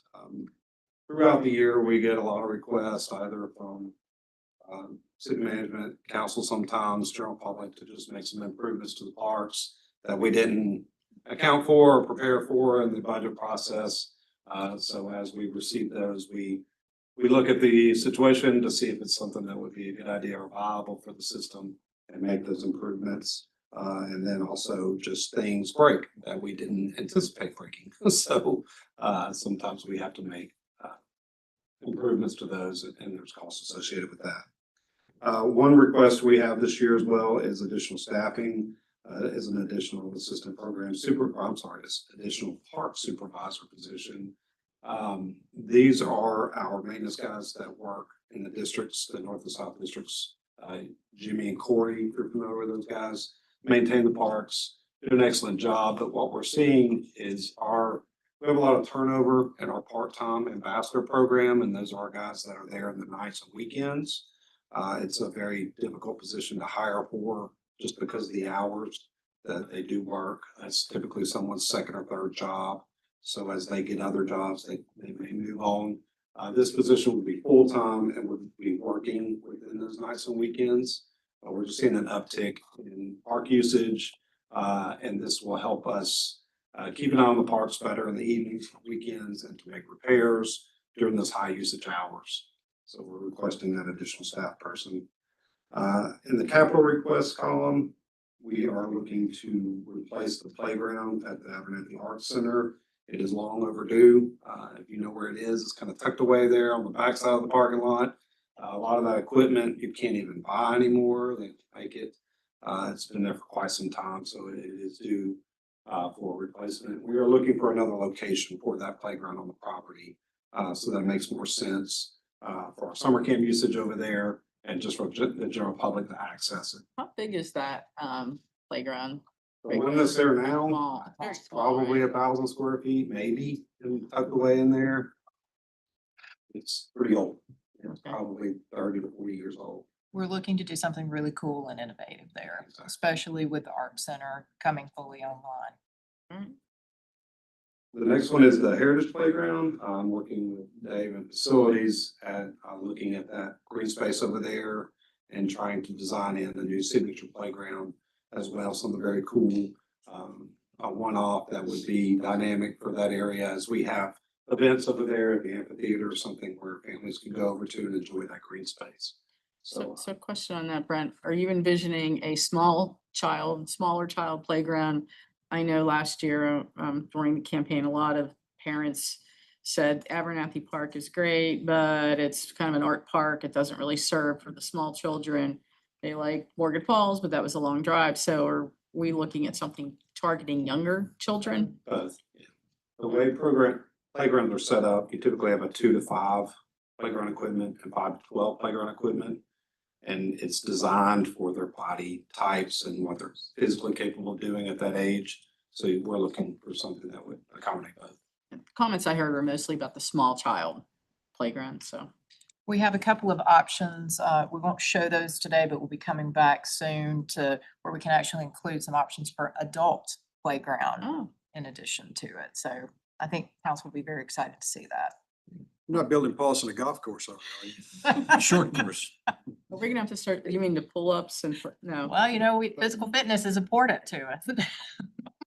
A quick question on the Heritage Playground. Is there any contemplation of improving the look of the Sandy Spring area? Okay. You're gonna see that in Dave's portion. They're both there. All wrapped up into one. So is this expense for the design or that actually will cover This is the playground portion. Then the funding on Dave's slide is the fix to the mosquito pit, basically. Sorry. Yeah, fortunately, playground, No, the companies are neighbors- usually know, really good sorry. about providing a redesign. If you Mm. buy their equipment, they'll give you 3D renderings, they'll lay it out for you, they'll do all that ahead of time, so they want you to buy their stuff, so they're usually pretty good about providing a nice concept for you. The next one we have is our $2 million for the Morgan Falls Athletic Complex. That's the next round of CIP for the stormwater and turf replacement project we've been working on a while, for quite some time for design. We are almost complete with that construction document. We're gonna submit it for permitting here very soon. We just worked out or had a conversation with Fulton County on the lease amendment for that. We had to submit documentation to EPD because of the landfill status over there at that property. We got approval from EPD to do the land disturbance for the entire project. And then now we are working through the amendment to the lease we have with Fulton County for that park. So once we get that cleared up, we'll be able to take that to bid and start looking at scheduling that, hopefully to commence into this year, first of next year in construction. Brent, if I may. Sure. So we have been spending a couple of $1 million at Morgan Falls Park every year for a good number of years. Are we getting to the end of that list of things to do? Yeah. Okay. Yes, this one will fix a lot of the stormwater issues that are out there, a lot of the ponding that they have on the fields. There hasn't been any infrastructure changes out there. There's been a lot of modifications for lighting and shade structures structure, and yeah, yeah. bleachers and stuff like that. So we're trying to kind of fix the bones of the park, to maximize the longevity of the turf and new parking and things like that. The 5-year CIP seems to show this fiscal year as the last fiscal year of funding, so. And it's improved it greatly, it just, it can't be forever. Yeah. Well, we're somewhat out there in a competitive environment, because of, you've got several youth sports programs and parents choose based on the quality of the facilities where they're gonna let their, where they're gonna enroll their kids. We've improved the facilities to the point, I know most of us were out there for the opening ceremonies, and we had way more kids now than we had last year, and many, many, many more kids than we had 4 or 5 years ago. So the program is attracting more and more of our families to stay in Sandy Springs and enroll their kids in our youth sports programs. And I think that was the original idea it needed enormous amount of investment just to get it up to where it was playable. I mean, we're playing on bare dirt out there in many fields. So it's come a long, long, long way. And we're gonna have to maintain some resources going into that facility over a long period of time. Is that the needs are not gonna decrease. They're gonna continue to at least stay at this level or maybe even more going forward. Just simply because of, we're sitting on top of a landfill. We forget that sometimes. And there are all kinds of environmental issues that we have to monitor and maintain. The county still maintains all the environmental monitoring and so on out there, but there's a lot that goes on around that place to make sure it's safe for the kids to play. So this is not going to be something that goes down very much in future years. Yeah, just to the mayor's point. So our competition, I think of NYO at Chastain Park and also Murphy Candler Park in Brookhaven. I think the gap between Morgan Falls and those other two used to be like very big. And we've narrowed it a lot. There's still a gap, I think. I mean, the caliber of the facilities. Yes. Yeah. Go down and take a look at what they've done with NYO. And- Well, no, I try to park there when I play golf. They're working so hard, I can't even find a place to park. Well, they're building, so to that point, they're building a very expensive parking deck at NYO. That's gonna take several years to build, Where? right along Wayuka or whatever the main road is. Okay. So it's under construction now. You can go see it. It is a big deal, Capital campaign. big Well, deal. that's a parking deck there, okay. There's gonna be a parking deck there. So we're, In the city of Atlanta, they give some money, but basically they've got a foundation that Yeah. works to raise Yeah. money to keep that up. And Murphy Candler, has stepped up their game a little bit too. So when I say competitive, it's a friendly competition, but we want to create an environment where our families want to stay here and participate in our programs. And that's gonna, it just means we've got to look around and see what other facilities are doing and make sure we're maintaining relative parity. Is any of these funds going to the football area at Morgan Falls? Yes, sir. So that's one of the advantages of the enhancements we're making. By putting it in the artificial turf on all the fields, it'll make it easier for us to transition from one sport to the next. Right now, we have to put a chain link fence up, it carves out those baseball fields and the upper fields, and then transition that back to flag. One of the goals too with the artificial turf is we'll have either permanent marking or tick marks to stripe the fields to that dimension of whatever we want to play, whether it be flag football, soccer, cross. It'll make the space much more flexible and allow for more programming and more opportunity for youth sports. Well, we had a conversation before about some of the private schools might want to use that football field. And you mentioned something about the facilities are not up to par. Yes, sir. So Mount Vernon did come out and look at the upper field at one point, and the issue primarily that we have is the sideline width is not enough for high school football, and then also we don't have indoor facilities to house the teams. If there's inclement weather or things like that, you have to be able to provide space. The Georgia State sports, Absolutely. they have standards. And unfortunately, that field, it meets the standards for youth programming, but not for high school programming. That's right. So, and we told them that we're happy if they wanted to come out and use a practice facility or scrimmage or anything like that, we'd be happy to accommodate that. But unfortunately for a game, it just wouldn't be able to accommodate it. And there's not enough real estate, unfortunately, if they're to widen it or make it bigger to accommodate that. Well, how many teams actually use that field now? I can get you the number from Sandy Springs Youth Sports, but as the mayor said, their numbers are increasing year over year every year. And they are trying to grow their flag football program, which we're working with them on as well, along with Sandy Springs Middle School, to try to create a middle school flag football program for girls and boys. And so once that turf field is done, we'll be able to better optimize the space and grow that program. And the kind of programming that parents are looking for and families are looking for have expanded. You know, it's no longer just football, flag or otherwise. It's lacrosse, it's soccer, it's all kinds of field sports that the high schools are getting into. I mean, lacrosse is something that's really been the last 15 years. Before that was non-existent. Soccer was more of a niche sport, and now it's, you know, it's a mainline sport in our high schools and other schools. And so families are looking for us to provide that kind of programming too. And that field has to serve a multiplicity of uses, which when it was built was not designed for. So we're going to have to continue to put resources in there too. Any other questions about Morgan Falls? Yeah, actually, interestingly enough, we approved around $400,000 or so for the park, not the athletic complex.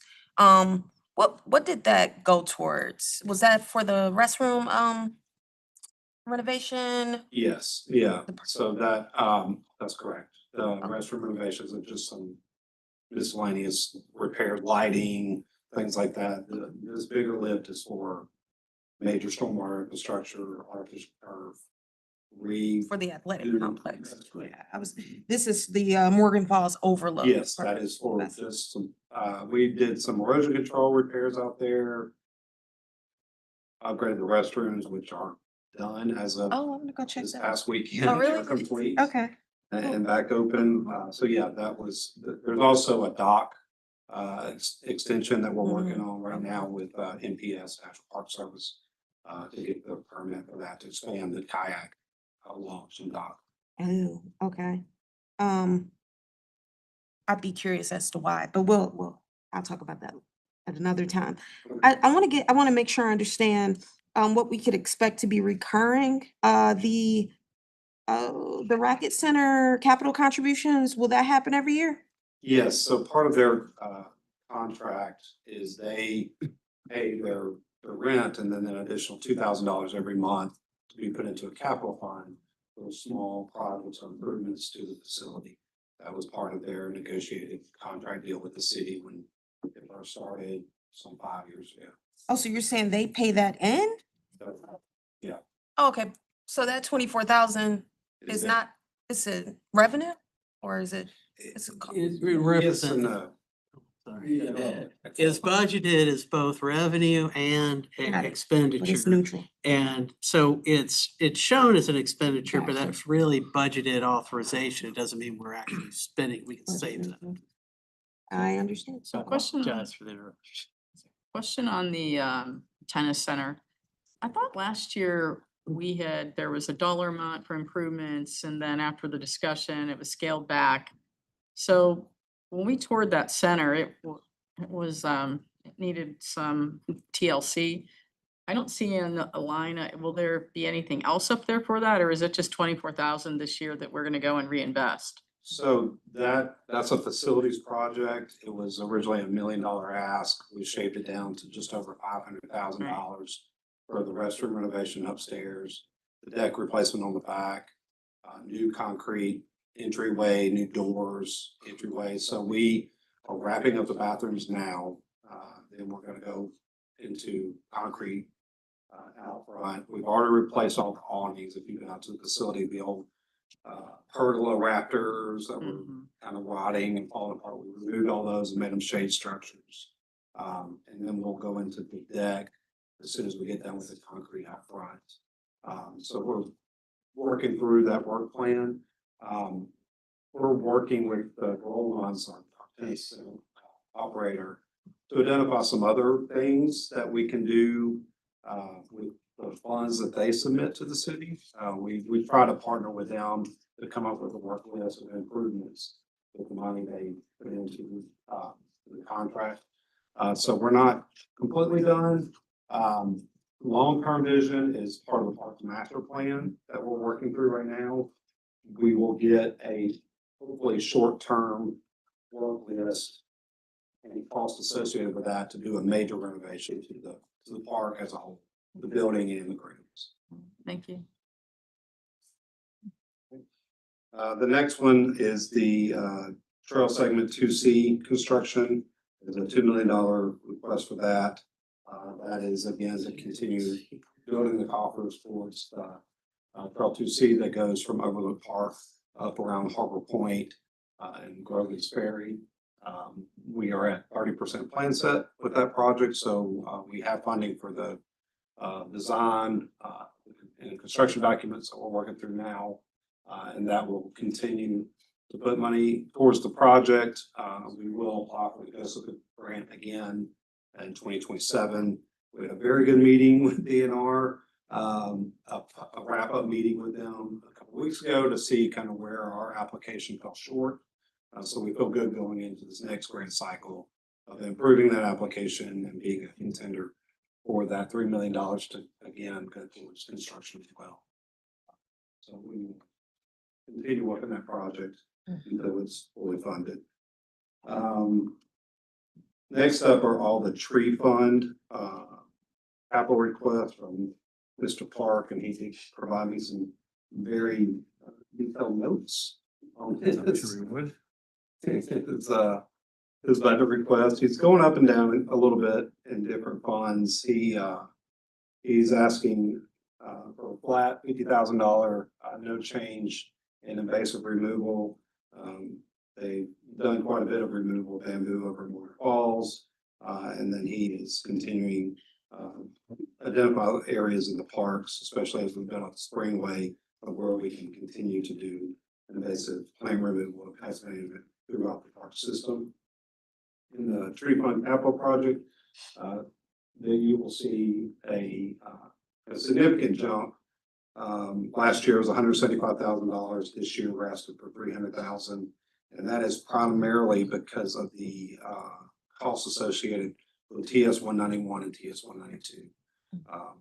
He's going to be doing all the planting and reforestation along those corridors on Johnson Ferry and I'm blanking. So, yeah, so for the new council members, correct me if I'm wrong, the way this works is the tree fund, there's no line item in project budgets for trees. So we use the tree fund money to fund the trees that go to those projects. So that's what this $300,000 is for. The reason for that is there are restrictions on where Yes, we can only can plant. plant We can only plant trees. trees on public property. We can't do it on private. What's the tree fund balance? We have is there a current balance? That's We fine. can pull that and have that at the next It's like, meeting. these add up to, what, 605,000, is that right? Something like that? I don't know. Add them all up. Just, are we getting low? I know we had discussions over the years that We've got had- up and then we brought Willie on board and so we've been, So we have had some pretty significant contributions lately. We've had quite a few folks taking trees down, so we're confident in the amounts that we're showing, but we'll have the full detail of the fund for you guys. thank you. I just want to bring this up because now is as good a time as any. Something was brought to my attention the other day in Publix, no less. Apparently along where we're planning to see, there's a considerate amount of, a significant amount of invasives. Someone wanted to make sure that I knew that so that we could be intentional about removing them along that trail. So this is me saying it to you, and I'm done with it. Thank you. Next one is a survey, tree fund survey. Last year was $35,000. This year we're only asking for 15. It's a decrease due to a large portion of the tree inventory was completed in the previous fiscal year. And there are funds that are carrying over from the last fiscal year. So that is a reduction in that line item. For maintenance, there's a decrease of $25,000 from previous year. Willie stated that a lot of the catch-up work along Sandy Springs Parks and Rec facilities is completed. And he's seeing an expansion of the EcoSteward program is sharing a lot of the maintenance costs. So that program is paying off in dividends where we're training these volunteers to then train other volunteers that are really helping us keep our costs down for these invasive removals and things like that we're doing in the parks. The tree fund education fund last year was 20,000. He's requesting an additional $5,000 to go to 25 this year. Again, it's an increase in funds for the successful expansion of the Eco Stewards program. And then we've also increased capacity to host urban forestry and sustainable natural resource management programs. We've done several programs in Spanish for tree contractors here at City Hall, which has been getting them certified and trained in tree removal and public tree care, which is hopefully going to pay out in dividends as well. The next one is the tree fund for Trees Atlanta. Last year was $50,000. We are requesting only 40 this year, so that's a decrease in budget. And what we're seeing is a decrease or decline in the request for those front yard trees. And it seems to be happening across the metro area, not just in Sandy Springs, but they're seeing a decrease overall in that program. This past year, we planted 77 trees for a total cost of $25,005. So we decided it was best to. What are the varietals that they plant? They're natives. I don't have a list in front of me, but I can get it for you. No, it's all right. I just was wondering, they're faster growing, slower growing oaks or faster growing something or others that, Yeah, I think it's kind of a mixed bag of what you can get, but there is a list. I'll make sure we get that. Trees Atlanta plants their trees where? So this is a program that Trees Atlanta started several years ago. It's called the Front Yard Tree Program.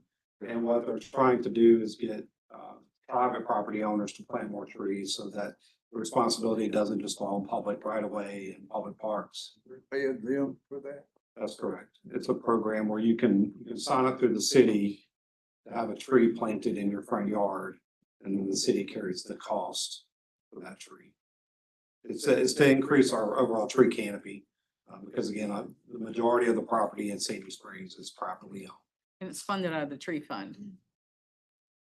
So that dollar amount's coming out of the tree fund that people paid into as recompense for taking down trees. Capital projects. $300,000. No, 40,000 at the bottom. The 40,000 at the bottom, because you were asking about the trees fund. I'm Lynn. just wondering why we're paying Trees Atlanta to plant trees in somebody's yard. So.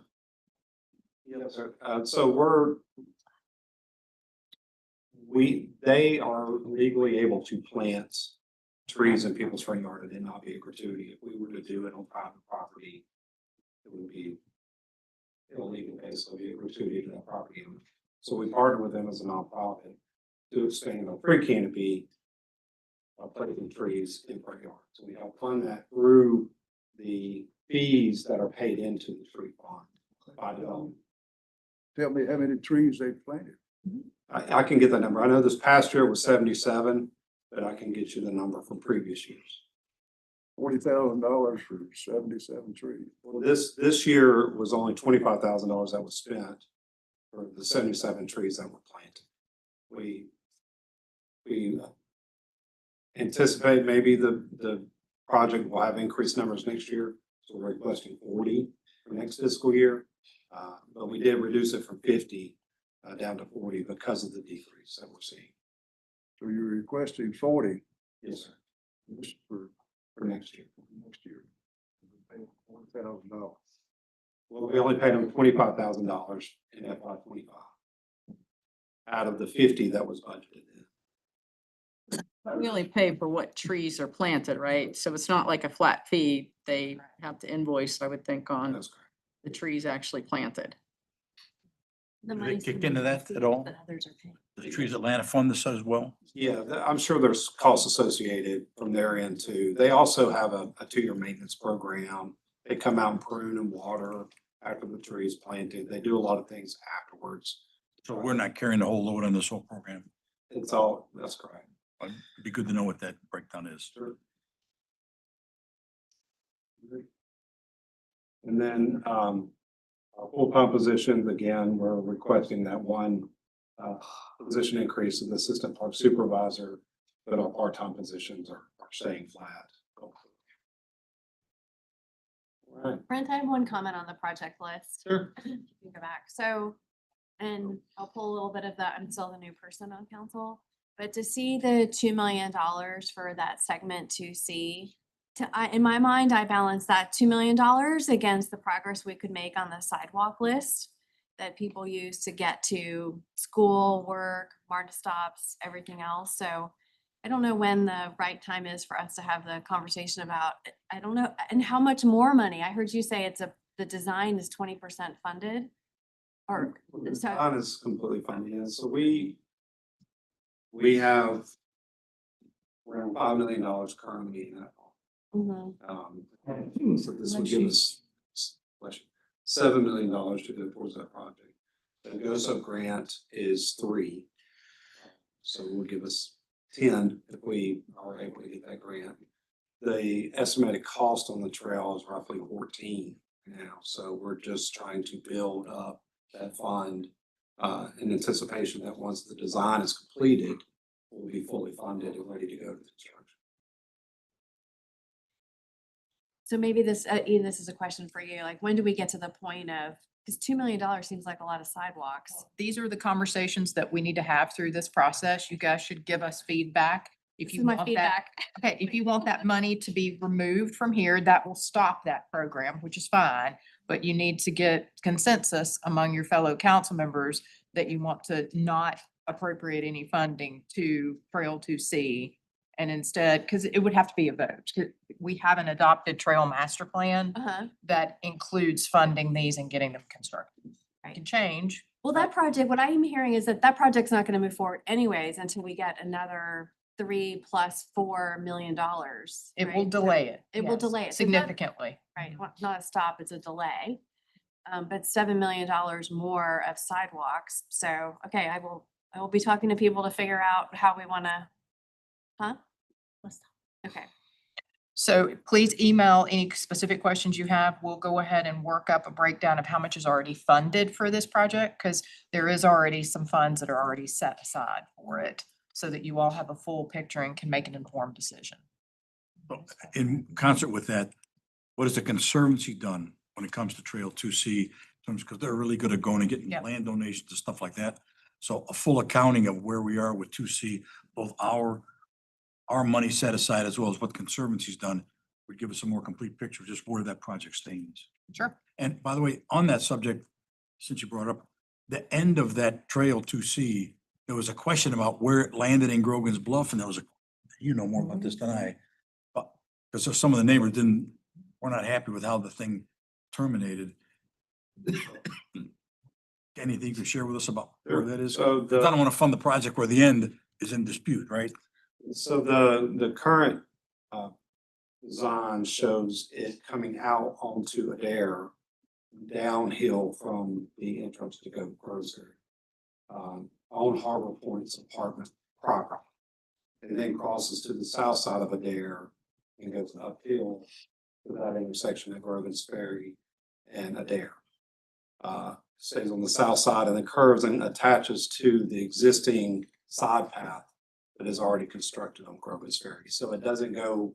I thought it went by the clubhouse at one point in time. No, they had some concerns about it being on the north side, which it's not. It's on the south side of Adair. And then they had some concerns about people parking at the clubhouse to access the trail. So what we're working through is a design to minimize that, keep it away from the entrance. Working if they want additional signage to make sure that the trail is continuous through that area, that there's no really good option to get off and on there. So people, it's not more desirable to park at their location, that we want people to go to overlook and park there and get on the trail. As it continues on, if we continue the Springway round, eventually it will go to Big Trees, which has a very large parking lot, and that's where we'll be making a more kind of a grand trailhead location at that.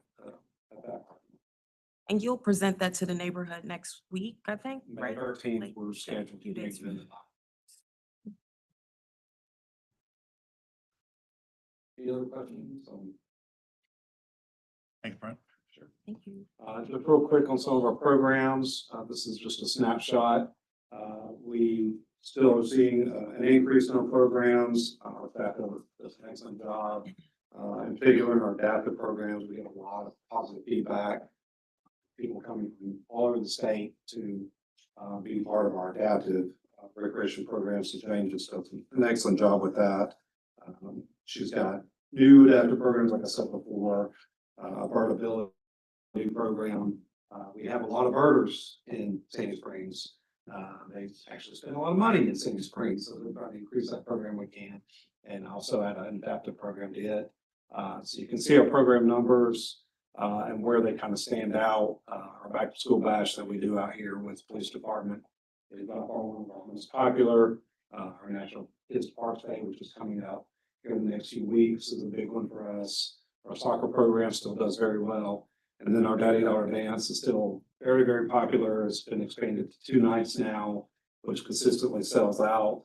Our Mother Son Dance sold out this past weekend. Had a lot of moms calling and begging to get in, wanting to get a seat at the table. Unfortunately, it was all sold out. So our guys do an excellent job, and we will continue to see increases in our programs moving forward. So, so last year, it looked like you reported a cost per person of around $16. I don't know if the calculation, maybe there's something happened with the calculation, but it's like, it appears to be double that, the average cost per person. So, I do have a couple of questions. Again, comparing this slide to last year's slide, looks like a pretty significant decrease in youth basketball, for example, 964 last year, 115 this year. And soccer track looks like it's down from 240 last year to 70 this year. So Part of that is our access to facilities. We're seeing a little bit of a decline in our access to gymnasiums and some of the school facilities, particularly with Northern Springs, pushing all of their sports programs out to the middle school and some other locations. And then we had a change in staffing to previous youth athletics coordinator left, and we brought a new staff person on, and she's rebuilding a lot of those programs. Okay. So we expect them to trend back up, but primarily was facilities. Okay, because total number last year was 8,400 is what the registrants were. So hopefully we can get back up there. And then the next slide, this is our. Right, sorry, I have a question about, I have many people ask me about senior programming. I do realize we have the Dorothy Benson Center, but residents, when I talk about that, they say, well, couldn't the city partner and expand some of the programs there? Because they don't feel that that's filling the need for the senior community. Yeah, and I was gonna say, senior services is a topic of discussion in the service delivery strategy. It is With the county? Yes, and it is a function of county service provision. It's not typically a city service. But we do offer a lot of programs that aren't maybe geared towards seniors. They're open for adult. Yeah, and that's when Kristen, that's what the response was, we try to design Generational programming. multicultural kind of events. But it's just a recognition of something specifically targeting seniors. And we'll probably hear about that as we go through the programming discussion, the Recreation and Parks Master Plan as well. So we'll be asking about programs, what people are looking for, what we're missing, that sort of thing. So just, I know that's a SDS, but why is it separated out senior versus other age groups for services? I'm just curious. Interesting question. Well, it's just historically, Fulton County has spent a lot of money on senior centers around. And so they took the lead on that several years ago. I mean, I'm talking probably 25, 30 years ago. The Benson Center was one of the last senior centers that was built in the county. There were a lot of senior centers on the south end of Fulton County. And they just took the lead in doing that. And in the SDS discussions, it was just, okay, you're gonna manage that process. We'll focus on the other generations. But that's something that's, now's the appropriate time to have that conversation because we are just in the early stages of SDS, Service Delivery Strategy, in case somebody doesn't know what SDS stands for. That's a process where the city, all 15 cities and the county get together, look at all the 60 some odd services that are provided, and we divvy them up based on who's the government level that is best suited to provide that service, and then who pays for it. Those are the kind of discussions that we're just beginning to have right now. And part of it on senior services, again, goes back to facilities. We don't have the facilities to be able to host an expansion of programming. I have broached the topic with the county manager. Could we potentially have access to the Benson Center? Don't really have a response on that. We haven't had a lot of positive conversations with the owners of the facility. Secondly, the Atlanta Regional Commission has a huge senior program. This is more oriented not toward recreation, but for other senior services. So, but the senior centers here are the ones who traditionally have provided. We worked on the bocce court that they built a few years ago, and some other facilities that are there. But it is managed and operated by the county. Yeah, I just think we have a lot of active seniors that, maybe would do things, not just at a center, but through a service provider, partner Well, somewhere. We've done a lot with like Yeah. pickleball, which is Yeah. more oriented toward seniors. So we put a lot of money into creating new pickleball courts, but it's worth having a conversation about. And a lot of that data will come through the Park Master Plan as we get through that. And this, to Megan's point, seniors aren't what we remember seniors being. Part of recreation, They're a that big part of our definition has changed quite a bit as to What they used to be. what they are doing as seniors, much Yeah. more active. Well, to council Not member, just sitting on our porch and rocking anymore. That's right. the council member Mueller's point, I mean, we could also focus on multi-generational programming too, if there's a gap of that, which we do. I mean, citywide mahjong tournament or something. Our arts program, Yeah. that's something, it's not, it's a recreational program, but it's open to all ages. And so there's some things out there that we probably haven't labeled senior They're not specifically for seniors, but we have a lot of seniors who Yeah. participate. Our gardening groups are a lot of seniors, the Crafting Buddies program, photography club, some of the other programs that we have. They're not seniors specifically, but we do have a lot of seniors participating in that. All right, and then our contractor programs, these are the folks that provide programs within our facilities through MOUs that we partner with instructors. As you can see in the graph over on the far right, my left, your right, year to date, those numbers were pulled as of March 1st, based on historic data from the Racket Center, gymnastics and jam sports, and MRFs. We expect to see another 34,000-ish increase to year end. So we anticipate surpassing FY 25 numbers. They're just not reflected because of when the data was pulled. So, and of course, this will be Murph's second year at the paddle shack, and again, we're doing the stand-up paddleboard race with him. He's providing some new services over there. So we certainly expect to see increases with our contract programs as well. As you can see, year to date, the small blue boxes at the bottom, city programs have already exceeded last year's numbers for year to date. So again, we expect to see quite an increase over FY 25 for the city run. Questions? Okay, thank you, Brent. As Bill comes up, one of the next changes that I want to introduce to council in the budget presentation is that you'll recall last year, council appropriated $200,000 for signature events to offset the cost of the free events that the city puts on each year. This budget includes increasing that to $500,000 to offset the cost of those events, which will include $250,000 from our parking revenue. Last year, we transitioned our parking program from one management company to 12 Oaks. We are currently on track to receive $250,000 in revenue from that program this year. And we are looking to apply that directly to signature events because that is not technically taxpayer dollars, but it is money that people are putting in when they come here to City Springs for an event, and it will help offset the cost of the free events. We also are happy to announce that the Sandy Springs Foundation has committed $25,000 to Skate Sandy Springs for the upcoming year. Bill will walk you through the profit and loss on that.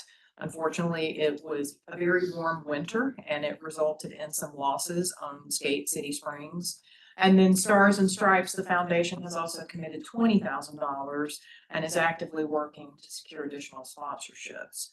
The Juneteenth Committee and the Sandy Springs Foundation are also working to secure additional sponsorships for 2026 and for the current fiscal year, and have in the last fiscal year received $17,000. We raised $35,000 this Okay. fiscal year. Excellent.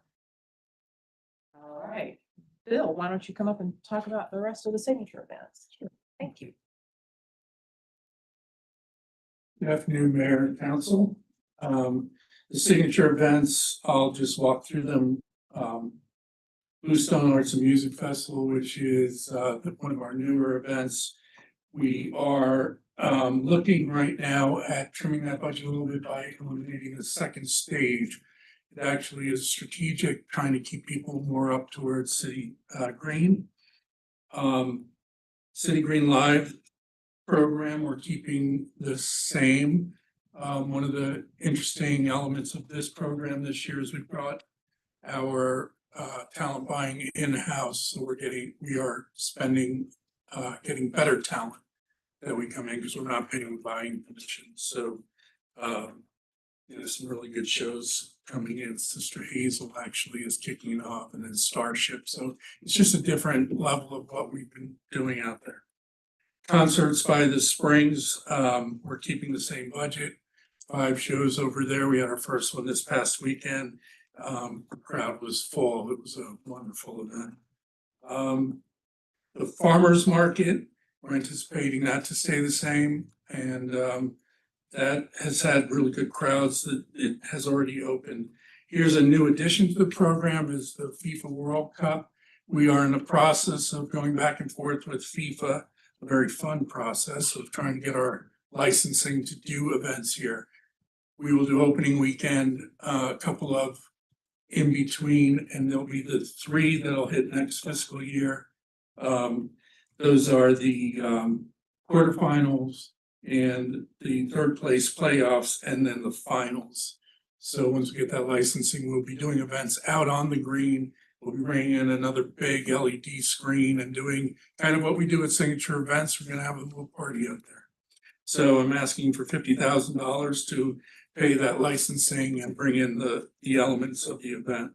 FIFA also finally sent me the application for our 200 soccer balls, so I filled that out. Hopefully they'll get here before FIFA kicks off. That's a good sign. I'm glad to hear that. Yeah, they're finally beginning to move and make some decisions, so that's helpful. So Food That Rocks is a partner event that we partnered with Atlanta. What's the name? I'm sorry, I can't think of the company. Taste of Atlanta. Thank you, Taste of Atlanta. So they pay us a fee to come in and do it, and we help them out. So it's kind of a washout. We've already talked about Juneteenth. We budget 15, and they do a wonderful job You budget 25. of that additional money's in marketing. Oh, okay, It's not so, here. so It's not in the 25, actual so operation. so last year it was 25, but you mean 10 of that went to marketing? Is that what we're saying? That's how it's budgeted in our budget. Okay, are the other events budgeted like that? Like they have a separate kind of budgeting number? I mean, a separate marketing number? Yes. Oh, okay. And, oh, can we see what those are for the events? We'll Marketing go back and numbers? reconcile that. Okay, because I know last year we specifically increased the budget by 10,000 to make it 25,000 on this sheet, Okay, we'll go back and look at that. I'm not sure. which is still cheap considering the number.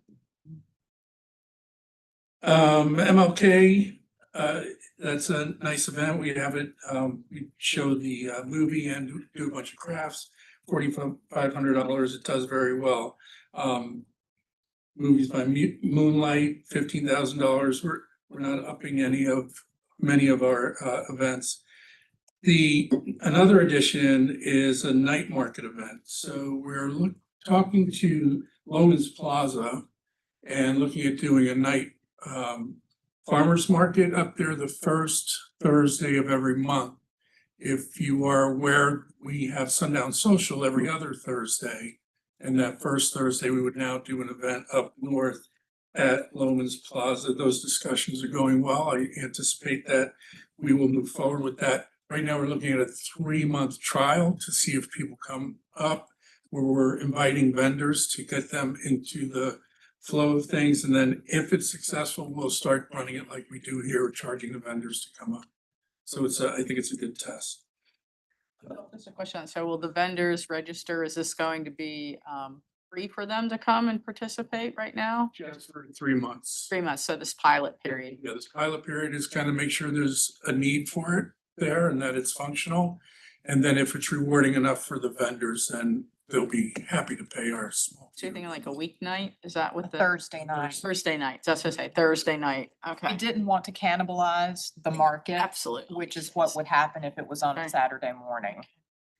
Glad to see. I mean, I think this was talked about last year, so I think this is good. Oktoberfest, we're not using that wonderfully big tent that we did last year. So we're reducing that down to 35. Sparkle, it's about the same. We're looking at a new way to do the sparkle houses. If right now we pay for sparkle houses, so we're thinking of either not doing them or finding a way where people actually pay for them and it's more of a. What's the cost on those houses? Do we have a rough cost of what it costs us to put those houses together? And then we build them and then they decorate them. Is that Yeah, we correct? build them, we deliver them, build them, decorate them. I think I'd have to go look, but I think it's about $7,500 just to do Per that. house? Not including staff time. The staff go pick them up, drop them Yeah. off, bring them back here, set them up. Spooky Springs will stay the same. Stars and Stripe, it's the 250th anniversary. We're looking for more money because we have a surprise artist that I really wish I could say today who it is. When will you be able to tell us? On the 18th, there will be a big announcement Okay. 18th of May, of May. So coming up. real soon. And then I'll scream it from the trees and be very happy. Sundown Social, we're elevating that with some better talent. So we're asking for a little bit more money to make it more of a fun event. It's doing really well with what it is, but we really feel it could be much better. So Bill, I just sort of circled that because the attendance was down year to year, but then we increased the dollar amount. Do you think that's because of the talent, the caliber of I talent? do. I feel like it initially was new and people came to it, but as it extended, people came, it was the same thing. So we're gonna try and really step it up. If you've been to it, it's been 1 and 2 man bands. So we're creating a little staging area. We're bringing in a stronger level of talent. I think it'll drive more attendance. What about the food trucks? I think certain times when I've gone, they may not have been. So, some of the food was good, but maybe the choices, weren't always, there. Like we have for some of the other, I know we can't have a whole bunch, but maybe can we look at the types of food trucks for those events? Cause I think that also might play a part in just the music. We've also had situations where we've had food trucks scheduled and they didn't show. Yeah. It's a challenging program to manage, the food truck Sure, world. yes. And so you don't always get the choices that you would like. And secondly is they get a better offer somewhere else, they may not show. So, or they may have other things to do that night and decide I'm not going. So So the Lantern Parade is, we're asking for a little bit more money next year because we're moving the starting location. We're anticipating slightly more costs. We're going to be starting at that lovely, the police facility, the headquarters for the Lantern Parade. So, Another quarter of a mile walk, huh? Yes. But if you had to walk anyway up to where you were parked. And we have streetlights Yeah, that's this year. true. Question and comment. Eden, Mhm. you mentioned that the funding was up from 200,000 to 500,000 for signature events. So where is that? I guess this difference is only about 60,000. So where would we see where that money is going? You'll see it when we bring the line item detail on the 26th, it's in the Performing Arts Center fund as a transfer from the general fund to the Performing Arts Center. And then it's applied towards this. The way that these have been paid for in years past is that the PAC is having to generate enough money off of their produced events to pay the cost of the $1 million, which is not entirely fair to the Performing Arts Center to pay for the free events that the city does. Okay. Got it. One other observation, so just looking at, I guess, the dollar per attendee, Bluestone strikes me as kind of a little bit of an outlier in how much we're paying per attendee, and I'm just candidly not that surprised considering the turnout last year felt a little bit lackluster, so I would really love to see maybe some reimagining of that event. And then we have to ask, is it worth the cost moving forward if people are not coming? I would like to keep an eye on that. Staff has been charged with revamping that and not relying on contractors as much, and instead to bring in more local volunteers to help with things. this was something that Heritage Sandy Springs used to do, and they had a huge volunteer base and they had the infrastructure to operate this. When they went out of business, this died. So what was it, 2-3 years ago, the community kept saying, where's the festival? Where's the festival? Where's the festival? So the city decided to relaunch it. We don't have the volunteer base that Heritage had, so we've had to use contractors. But we've got some people in the community, I think, that we can bring to the table to help with that. And hence the reduction in the proposed budget. But this is something that we're trying to get back to where it was at one time. Because there was a lot of interest. I mean, it was the highlight of the social season in Sandy Springs. I mean, before we had all these other things, the festival was the time of year when everybody kind of came together as a community. We've lost that, and this is an effort to try and resurrect it. Sometimes it may be like underground Atlanta, you can never get it back, but, and I know that dates me some too. It's a But, different event too, because the old ones, they had blocked off Sandy Springs Circle, they had vendors along, tents along there, Right. and that's gone. So it's more of an entertainment thing now than it was an arts show, craft show, festival kind of thing. Yeah, we are looking at the arts side of it to increase what we're doing. We're also looking at the talent side, again, having brought that element in the house. We're hoping to get some stronger talent on the stage.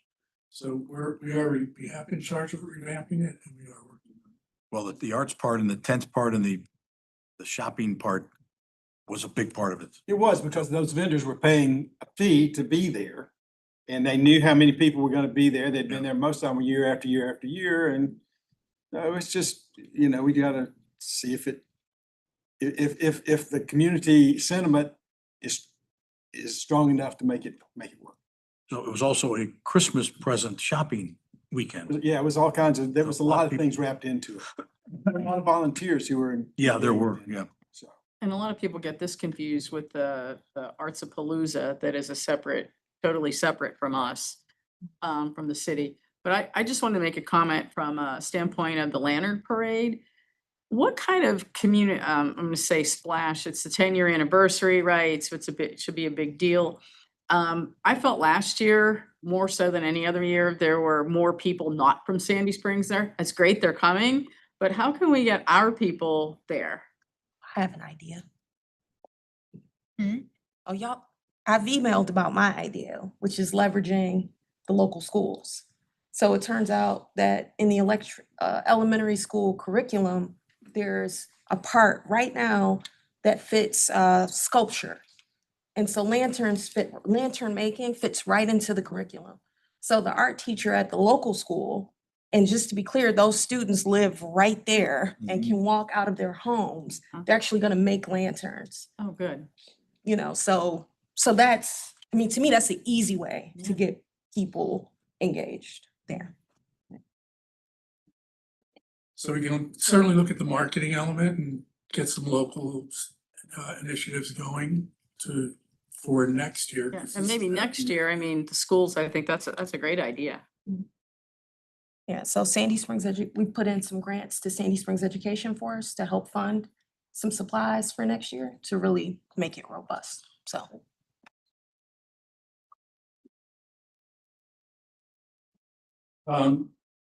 As Eda mentioned, I talked a little bit about the Skate City Springs. City Springs operationally, we're doing a great job getting people in and generating money off of the operation.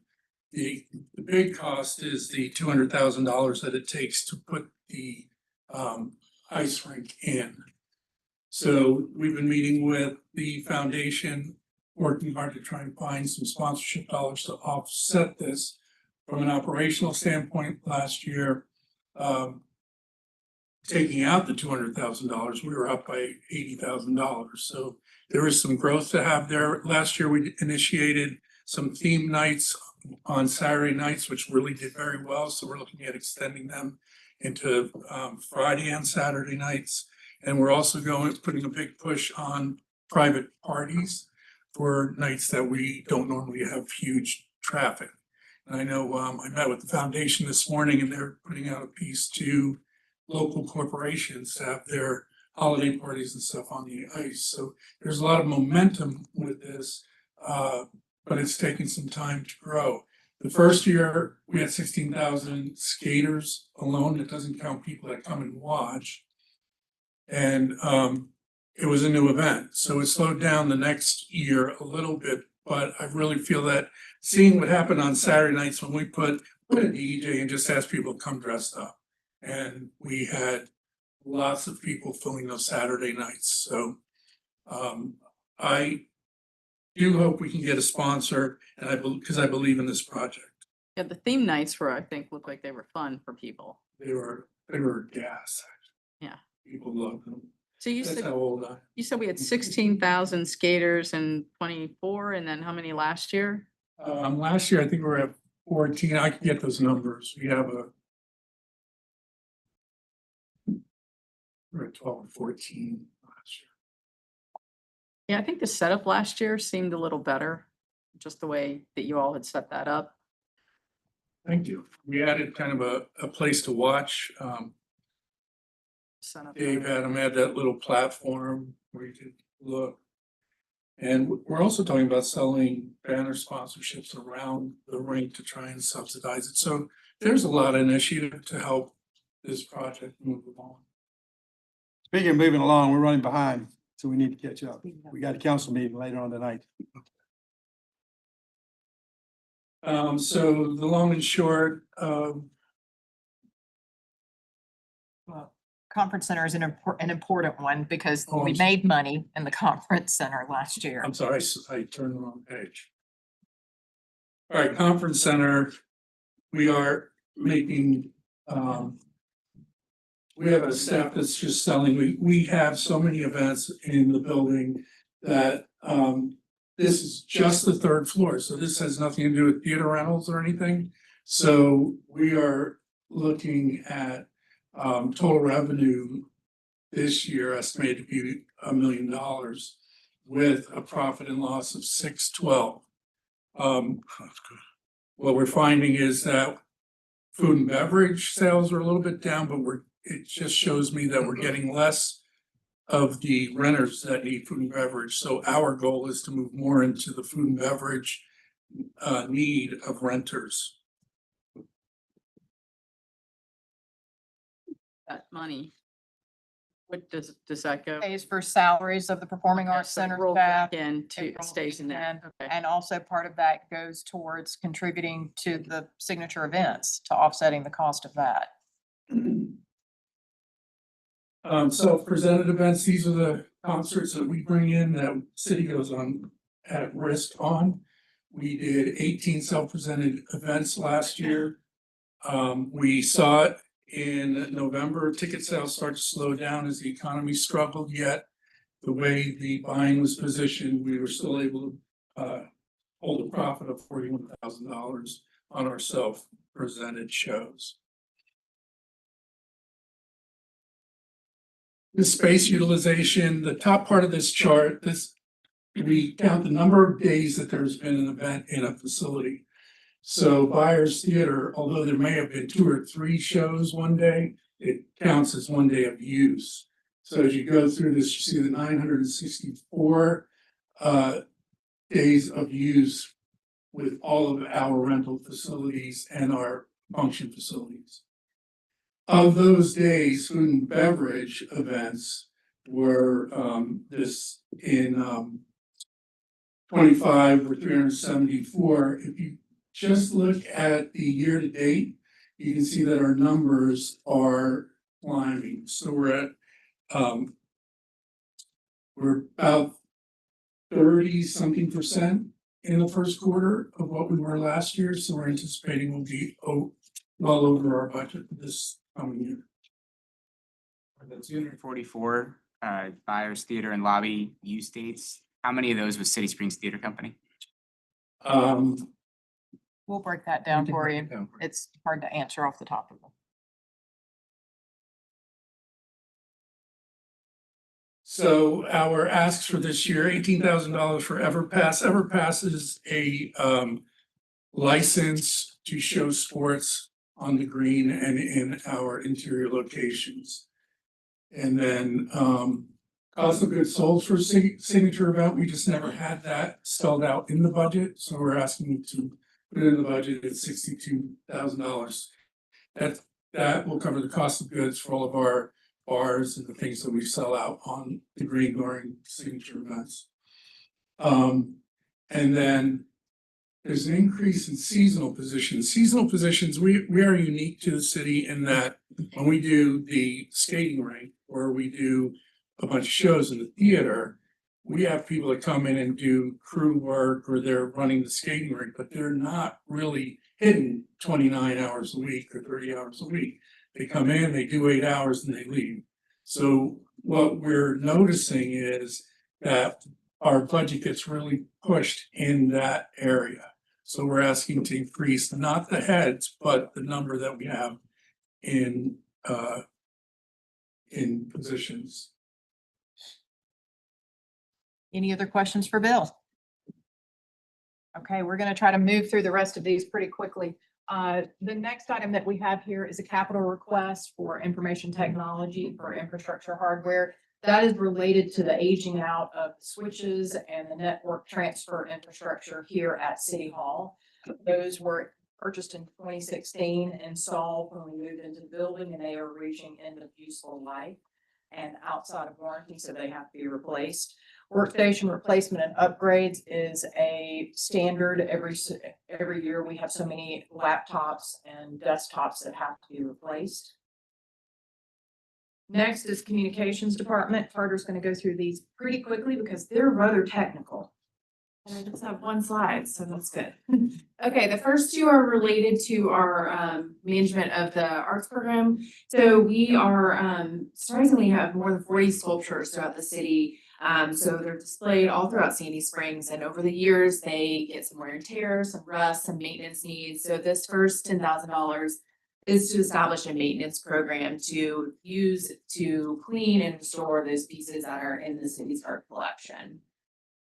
The second is a utility box wrap program. So this is an idea that we have that was kind of resident born, and we really think that this is a great way to add some beauty to our right of way.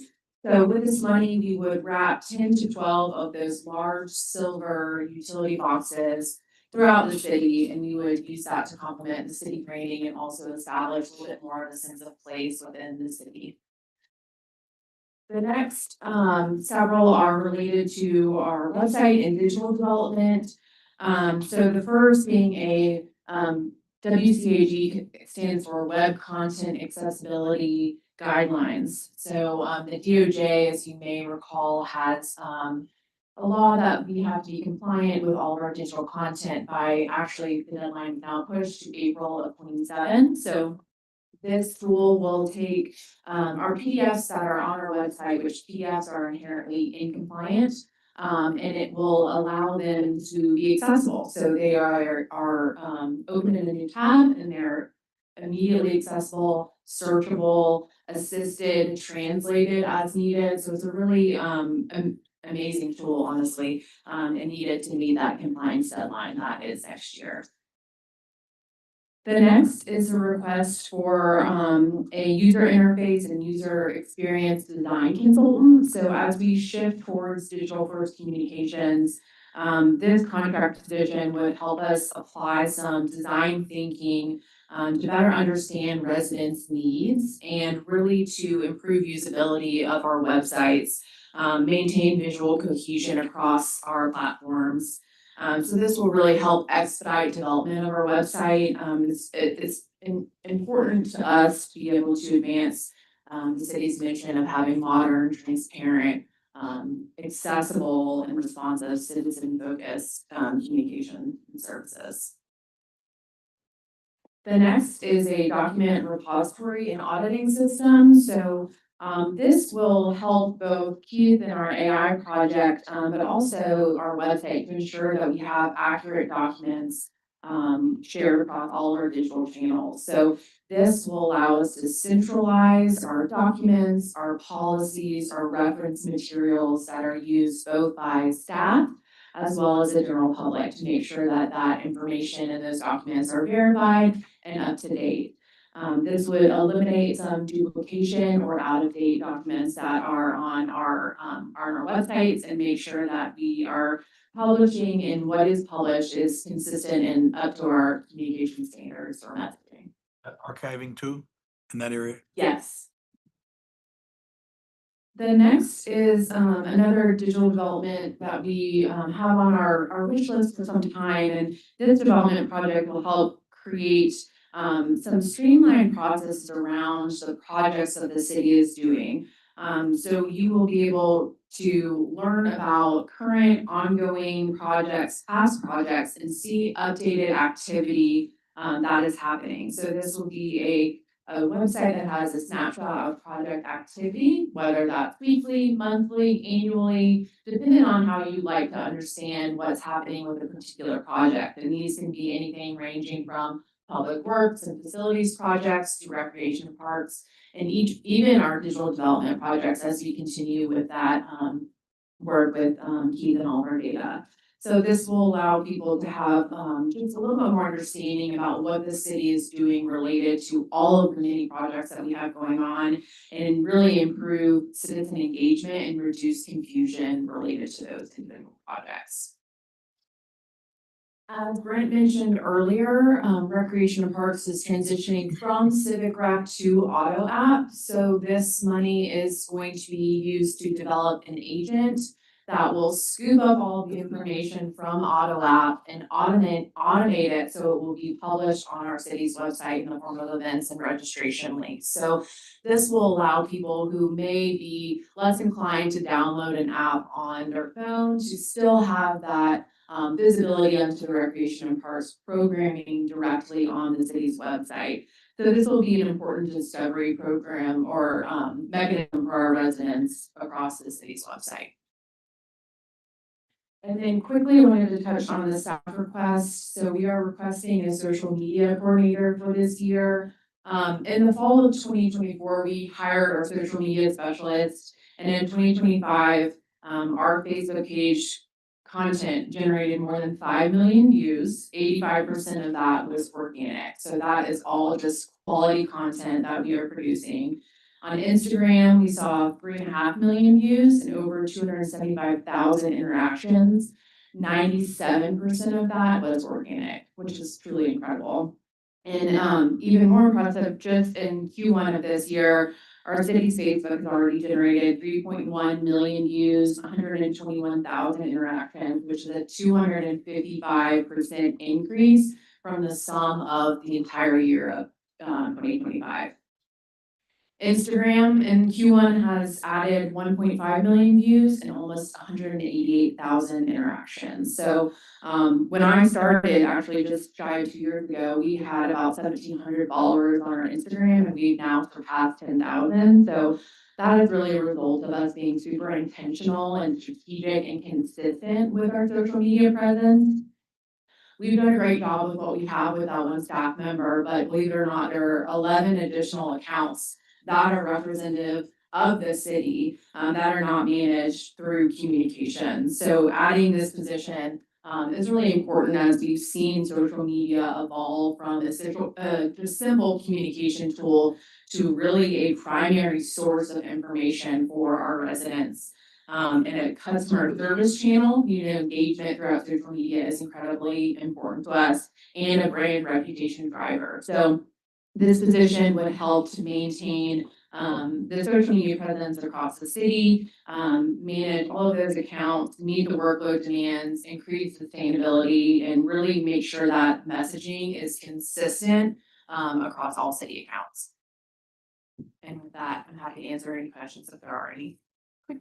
Could someone in staff circulate to council the link that, wasn't there a document years ago that Sandy Springs did that documented the interior art program and so forth? It's in the council document proposal. Okay, so it is there. So I'm But just we can saying, if send somebody you- wants to go look at it, you can. So the capital request is the continuation of that city hall focus interior art program.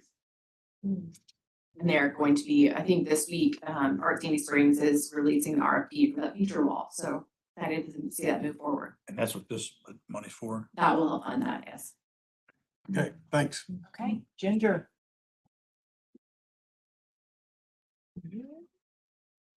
Been sitting too long, Ginger? I heard you. Thanks for Shut up. noticing. All right, I know we're short on time, so here are our numbers for this past year. Things are pretty consistent with this. If you have any questions, I'd be happy to answer them.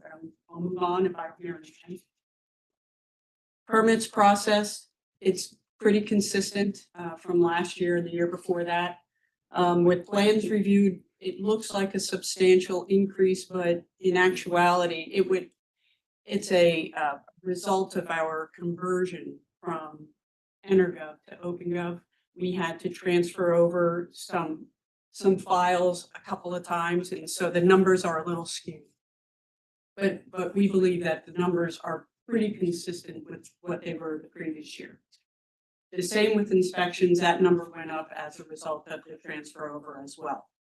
Our developer meetings are pretty much the same. That number might be a little lower, but we also have meetings that we schedule throughout the week, not just on Thursdays. That is not included in this number. For code enforcement, Why our don't you capture those in that? Because that's a interaction with a builder or developer. Why don't you capture those numbers and put them in here as well next time, huh? will do. Total cases, the cases are a little bit down, but our complaints are consistent. Sometimes there are multiple complaints, which is why that number might be a little higher than our total cases. Notices of violation are up. It looks pretty significant here, and we believe that's because of the increase in the business license inspections that we had to go out on. And as a result of that, we issue notices of violation for those additional inspections, as well as for the MRH code inspections on that bottom line there, 131. So they all kind of contribute to the notice of violations. Also, as a result of that, very often the notices of violation, when they're not satisfied, turn into citations. That probably accounts for why we have a slight increase in those as well. Any questions on this slide? MRH code inspections, is that like each apartment community? The No, one by one? the MRH, that program has separate, which is not reflected here. I can get you those, I think in our presentation for orientation, we have a separate slide for that. Okay. Okay, we are not asking for any more employees.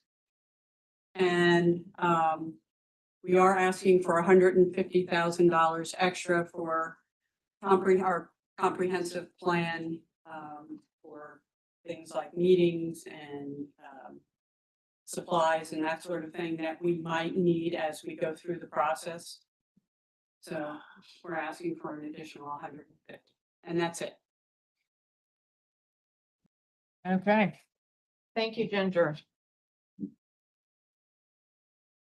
The next item that we have here is the creation of the new Office of Innovation and Delivery. I am proposing, and you'll find at the end of this section, a one-pager that is an executive briefing on the creation of this office. We will not go through what that is today. You can read that and we can talk through that later. There'll be one new position that would be created, a Chief Innovation Officer. We will be realigning two positions that are currently within the City Manager's office, the Grants Administrator and the Director of Data Analytics, AI Integration. And I am sorry, Keith, I always forget the last part of You mostly got it. I mostly got it. Thank you. I apologize. We'll be realigning those positions to be within that office. The big ask that you'll see here is the capital ask of $1 million, which is to acquire and implement a replacement for Lucity. We did previously mention in our Q1 report to you all that we had put out a request for proposals. And after getting 20 proposals in, realized that we had asked for too much because it was way too broad. So we're pulling that back with the goal of looking at how we can get a functional system that will replace Lucity to actually allow the public to be able to self-service their own tickets, which unfortunately Lucity does not allow that. And I we'll know make that- sure it'll integrate with whatever AI tools we're going, like we're looking at that for the And bond. that it will transition everything out of Lucity into the new system. That is a huge requirement for us. The next section is facilities. I'm going to ask Dave to come up and quickly go through these, and then I'll come back and kind of close this out.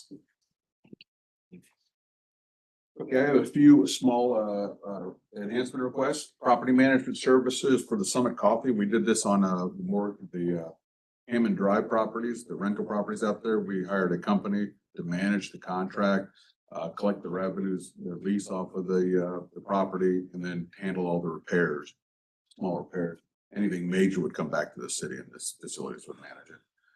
EV chargers out of police headquarters, Georgia Power, we have a service agreement with them for $22,000. They are now active, so we have this new charge. EOC supported agreement. I got a couple requests here in my capital for the EOC upgrades. We're also looking to upgrade the company that's doing the EOC to give us more coverage during emergency operations. HVAC contract and filter maintenance. We've never had a filter maintenance. We actually spend about $20,000 a year just on HVAC filters for the city. The HVAC contract is actually, since we're over the 1-year contract warranty for police headquarters, that's bringing the company on board to do the planned maintenance out there. Unscheduled plant maintenance. So we have 7 facilities for City Springs and police headquarters, the 2 biggest facilities. We manage all the flower beds out there. We do have our seasonals inside the contract, but these are all the shrubs and the shrubs over in Veterans Park. Every winter we get a cold snap and I'm replacing shrubs, and it's amazing how expensive it is to replace shrubs. So we're just now, right now, this year, we're doing all the ones on Johnson's Ferry to give that a refresh. So this is just putting some money back into the operational budget to handle the shrubs in our flower beds. So the word plant is actually plants. They are plants. Because I was thinking about plants, it's like plants and equipment. No, this is for all our flower bed. Okay. And this is not for the trees. We handle trees through Williams funding. Additional staffing, we are asking for a security site supervisor. This is a position that we used to have before COVID. We had a charming person down at the lobby. And they greeted people, but behind the scenes, that person will go to the Performing Arts Center meetings, their operational meetings, their production meetings. They'll understand all the events that are going on in the building. So when people come to the lobby, they'll be able to assist them, tell them where to go. They'll be able to know what people in the Performing Arts Center to contact. They'll also know city management and the finance people and everybody throughout the building. Right now, we have just contract security down there. So that position will be sort of a face to the city when they come in. They'll be greeted and also manage the security here and the contract security over at police headquarters. So our capital request, backup 911 center, that's over at the police headquarters up on the 3rd floor, where the big multimedia rooms are. We're looking at building out there. There's a design fee in there, a construction fee, small construction fee. There's not a lot we have to do over there. And then the FF&E and implementation with IXP, that's the biggest part of this cost. And that's through a federal grant that we're going to receive, that we're just asking for it here in the budget. City Springs District improvements, that is your the future infrastructure investments towards our redevelopment of City Springs for Part 2. Emergency Operations Center video wall replacement. That was original when we moved into the building. Shortly thereafter, we put a EOC on the 4th floor. Those are old LCD screens. We've already had 2 that gone out on us, so we need to replace that. It's time to replace it. They're over 8 years old. The facilities maintenance, this is my capital fund. I have a little over $1 million in it right now. This is where I draw from when I have to replace parking equipment, where we just replaced. I have to replace a roof or something. Some of the requests this year that we have, so the EOC video wall is its own light item in there, but also all the different software behind that is outdated now. We're having problems during emergency operations getting it to fully operate properly. So we're requesting that. There's a $210,000 fund in there inside the $500,000. Plus our Genetec server. We have a very robust security system here. Our server, the bandwidth is for all the cameras in the city. We're peaking out of that bandwidth, so we need to upgrade our server. And that's an extra $115,000. And then we have ongoing parking deck repairs. You see, we're digging again, checking out more cracks in the post tension cables down there. So that really covers the $500,000. It's just sort of a reimbursement back into the capital fund. I do a facilities condition assessment every 8 to 10 years. We did it in 2018, and that gives me my index on all my facility condition of all the facilities in the city. I'm redoing that right now as we speak. We'll be finished that about another 2 months. They'll inventory all of our equipment and give us another 5, 10, 15, and 20-year forecast. So that's where that fund covers. Heritage Lawn Stream Buffer, this is my portion of Rec and Parks part over there. This is really to get you into the park.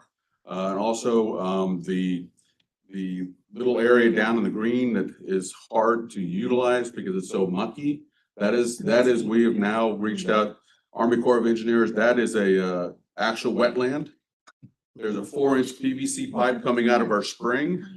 And when that well fills up, that water goes into that little area and that's what created it. But now over time, it has been considered now as a wetland. So we have to do something with that. Plus we have to be able to get people down into the park. We're gonna make it a playground park. We gotta get people down in there. So we're looking at those options. Ever since Corps of Engineers quit building dams, they've had to figure out new things to do. When I was at HUD, we built a big homeless shelter and there was a spot in the middle of the property that stayed wet 8 months out of the year. It was where we were gonna put the parking lot and they declared it a wetland. Put a parking lot there. Does that $1 million include like signage upgrades for the new Sandy Springs logos? Because the signs along the road. Yes. Does it also include, I guess, updating and standardizing the boardwalks in the park? Boardwalks, the walkways, the parking lot up on Sandy Springs Place. So it is really trying to connect that park if people are gonna come with their families. Bringing it up to speed to the rest of our city parks. Yes. Excellent. And the last one I got is the office modification up on the 4th floor. We do have a little built out area there that's roughed out. We want to turn that into 5 offices for the Office of Innovation and to expand Bill's office suite. If anybody's been out in his suite, he is way over stacked in his suite. So we need to give him a couple more offices. It's cozy up there. Yes. Any questions of mine? For City Springs district improvements, it looks like we have 5 million slated for next year. Do we think that'll still be about, or are we going up, costs increasing? That really depends on what we end up doing with City Springs Phase 2. Okay. What we're really trying to do here is put some funds aside. We anticipate, as you know, that we'll have to build a new parking garage. That would be publicly funded. This would go towards that or any other public investment in that area. Okay, next, and I know that we're really running short on time. Here we have a summary of the positions that are being, that are being proposed this year. We have a net increase of 6 because the 3 that are grant funded are already they're already on city payroll, but they're not city funded. Those are in the police department. So that would take our employee count from 648 up to 664 this year. That's Then- 6. Yeah, 16, right? So I thought you said there were six new ones or So what am I- 16? You've got part-time positions that are counted in there. I'm sorry, I'm saying 6 full-time positions. I apologize. We tried to, Wow. one of my instructions was this year, let's put a break on head count. So Slow we it down. have this- We've been adding a lot of personnel. Oh, and that's not to say there's not reasons for it and justification for it. But our head count's beginning to get a little concerning, at least to me. So I said, let's break it and put the brakes on head count for a little bit.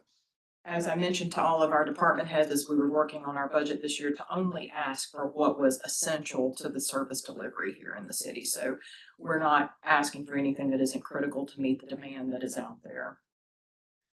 Next is a breakdown of our primary contractors.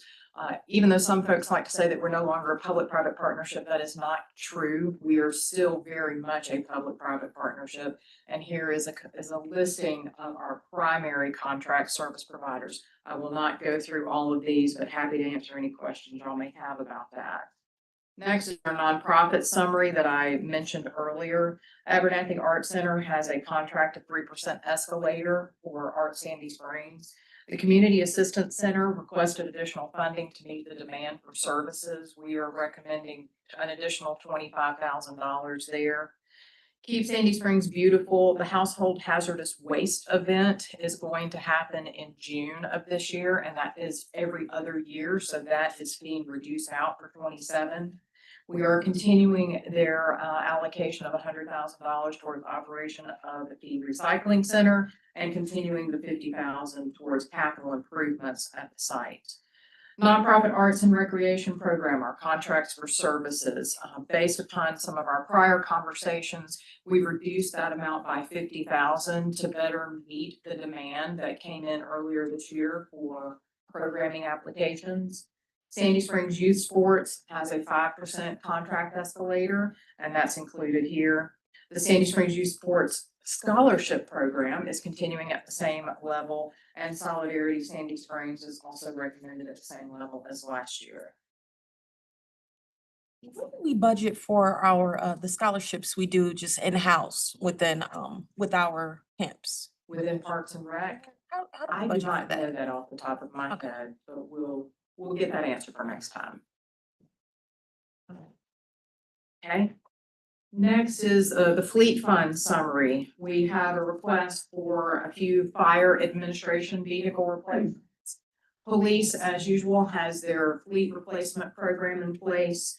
Public Works is requesting a new truck, and then Rex and Park has a few trucks that they're asking for, including one that will be used to tow the Bobcat that they got last year and are putting into good use in our parks. The capital budget assumptions for the tree fund, we talked through that briefly on Brent's slide earlier. Capital projects at 300, education at 2,500. Our total there is 605. And then our full capital budget assumptions that you see here. We've talked about most of these within the departments, but one that we did not, and I would like to call out, is a facade improvement program allocation of $500,000. That is contingent upon council adopting the design guidelines, and then staff will come back with a program that will allow us to allocate those funds out to businesses that are looking to make upgrades in their commercial buildings. Question, does that come from the Development Authority's budget? No, ma'am, this is general. This is general, this is going to be general fund, because you know, when we first talked about it, there was some discussion of using some Development Authority funds. And we can still do that, but that's something we'll have to talk through with the Development Authority when we get to that point. Obviously, we need to talk with council first about what the Yeah. structure of this looks like, what are the numbers gonna be? And then if we wanna take something to the authority, we can do that. 'Cause I don't know what's that balance is. I think at one point in time it was, I don't know. It's not that high. It's No, 150,000. I mean, it 100,000, wasn't but this They high. have a little bit, so they could potentially add some matching dollars if we wanted to ask for that. Okay, thank you.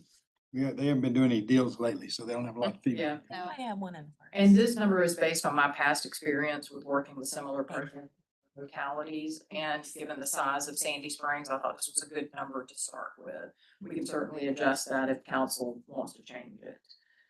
We have talked through, I believe, everything else that is on this page. I also want to point out down near the bottom, I know that Chief DeSimone mentioned this, but I must give some thanks to the Sandy Springs Police Foundation. Police Department had requested 2 of the driving simulators, and I thought that it would be a great opportunity to ask the Police Foundation to help support the training needs, which is what their intended purpose is.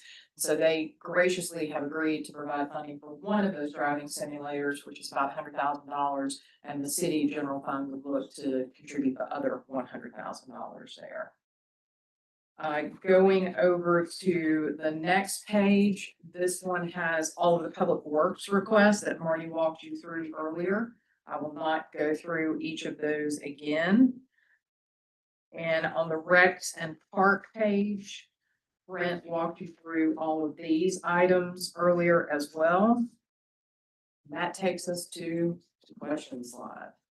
All right, Mr. Paulson. Quick question. So the 911 backup center, you keep referring to federal community project funding. Was that funded by somebody else? Yes, it is. So it's an earmark.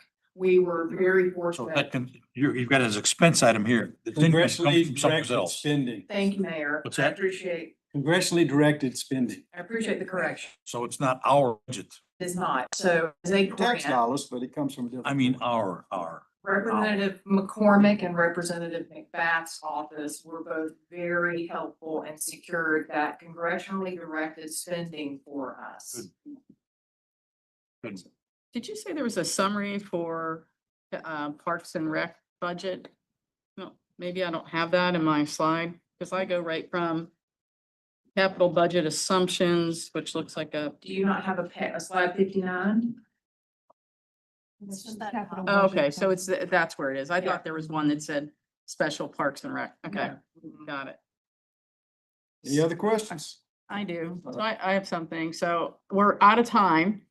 So I can't really go over this, but as part of our either nonprofit summary or public safety, I did some research on the program that Governor Kemp had allocated $50 million for homelessness. And there, I know we don't have, I want to say we have a small problem, and there could be a small tool that we might be able to just do some evaluation and some outreach. So Have you shared this with the city manager? I am going to do that now. All right, would you please So, give yeah, that I'm to gonna her give that to her. so and- that she's got an yeah, opportunity to yeah. review it? I want That's what I wanted Yeah. to do. I had a whole thing I was gonna talk about, and then Well, we Dave, don't, we number don't, next we don't, steps. we don't surprise the city manager in the budget So- process with new ideas until you've vetted Well, them with her. well, I brought up the facade grant, and what you had said at that time, Mayor Paul, you said, please bring your one pagers. Yeah, but which we is need what to I share, did. we need to share it with the city manager so she can. Absolutely, we'll Okay, do that. thank So you. that's the purpose.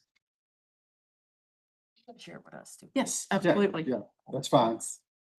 All right, any other questions? I look forward to it. I will send you all an email. Please send your follow-up questions to me and we'll be back with workshop 2 weeks from today. Let me explain. The city charter directs the city manager to do the budget. So all budget requests need to go through her since she's the one who's chartered to do that. So that's the reason I'm asking that. Yeah, you go that And route. I just thought if people weren't interested, then we didn't have There'd to be waste no the time. point. Yeah, it'd be no That's point all. bringing it. That's just Okay. trying to not waste time if people. Yeah, I weren't mean, you can interested. share it with your colleagues, but make sure she has a copy of whatever you're proposing so Okay. that she can look at it from the budgetary point of view. Got it. Anything else? No, sir. Thank you. All right, we are adjourned. 5:00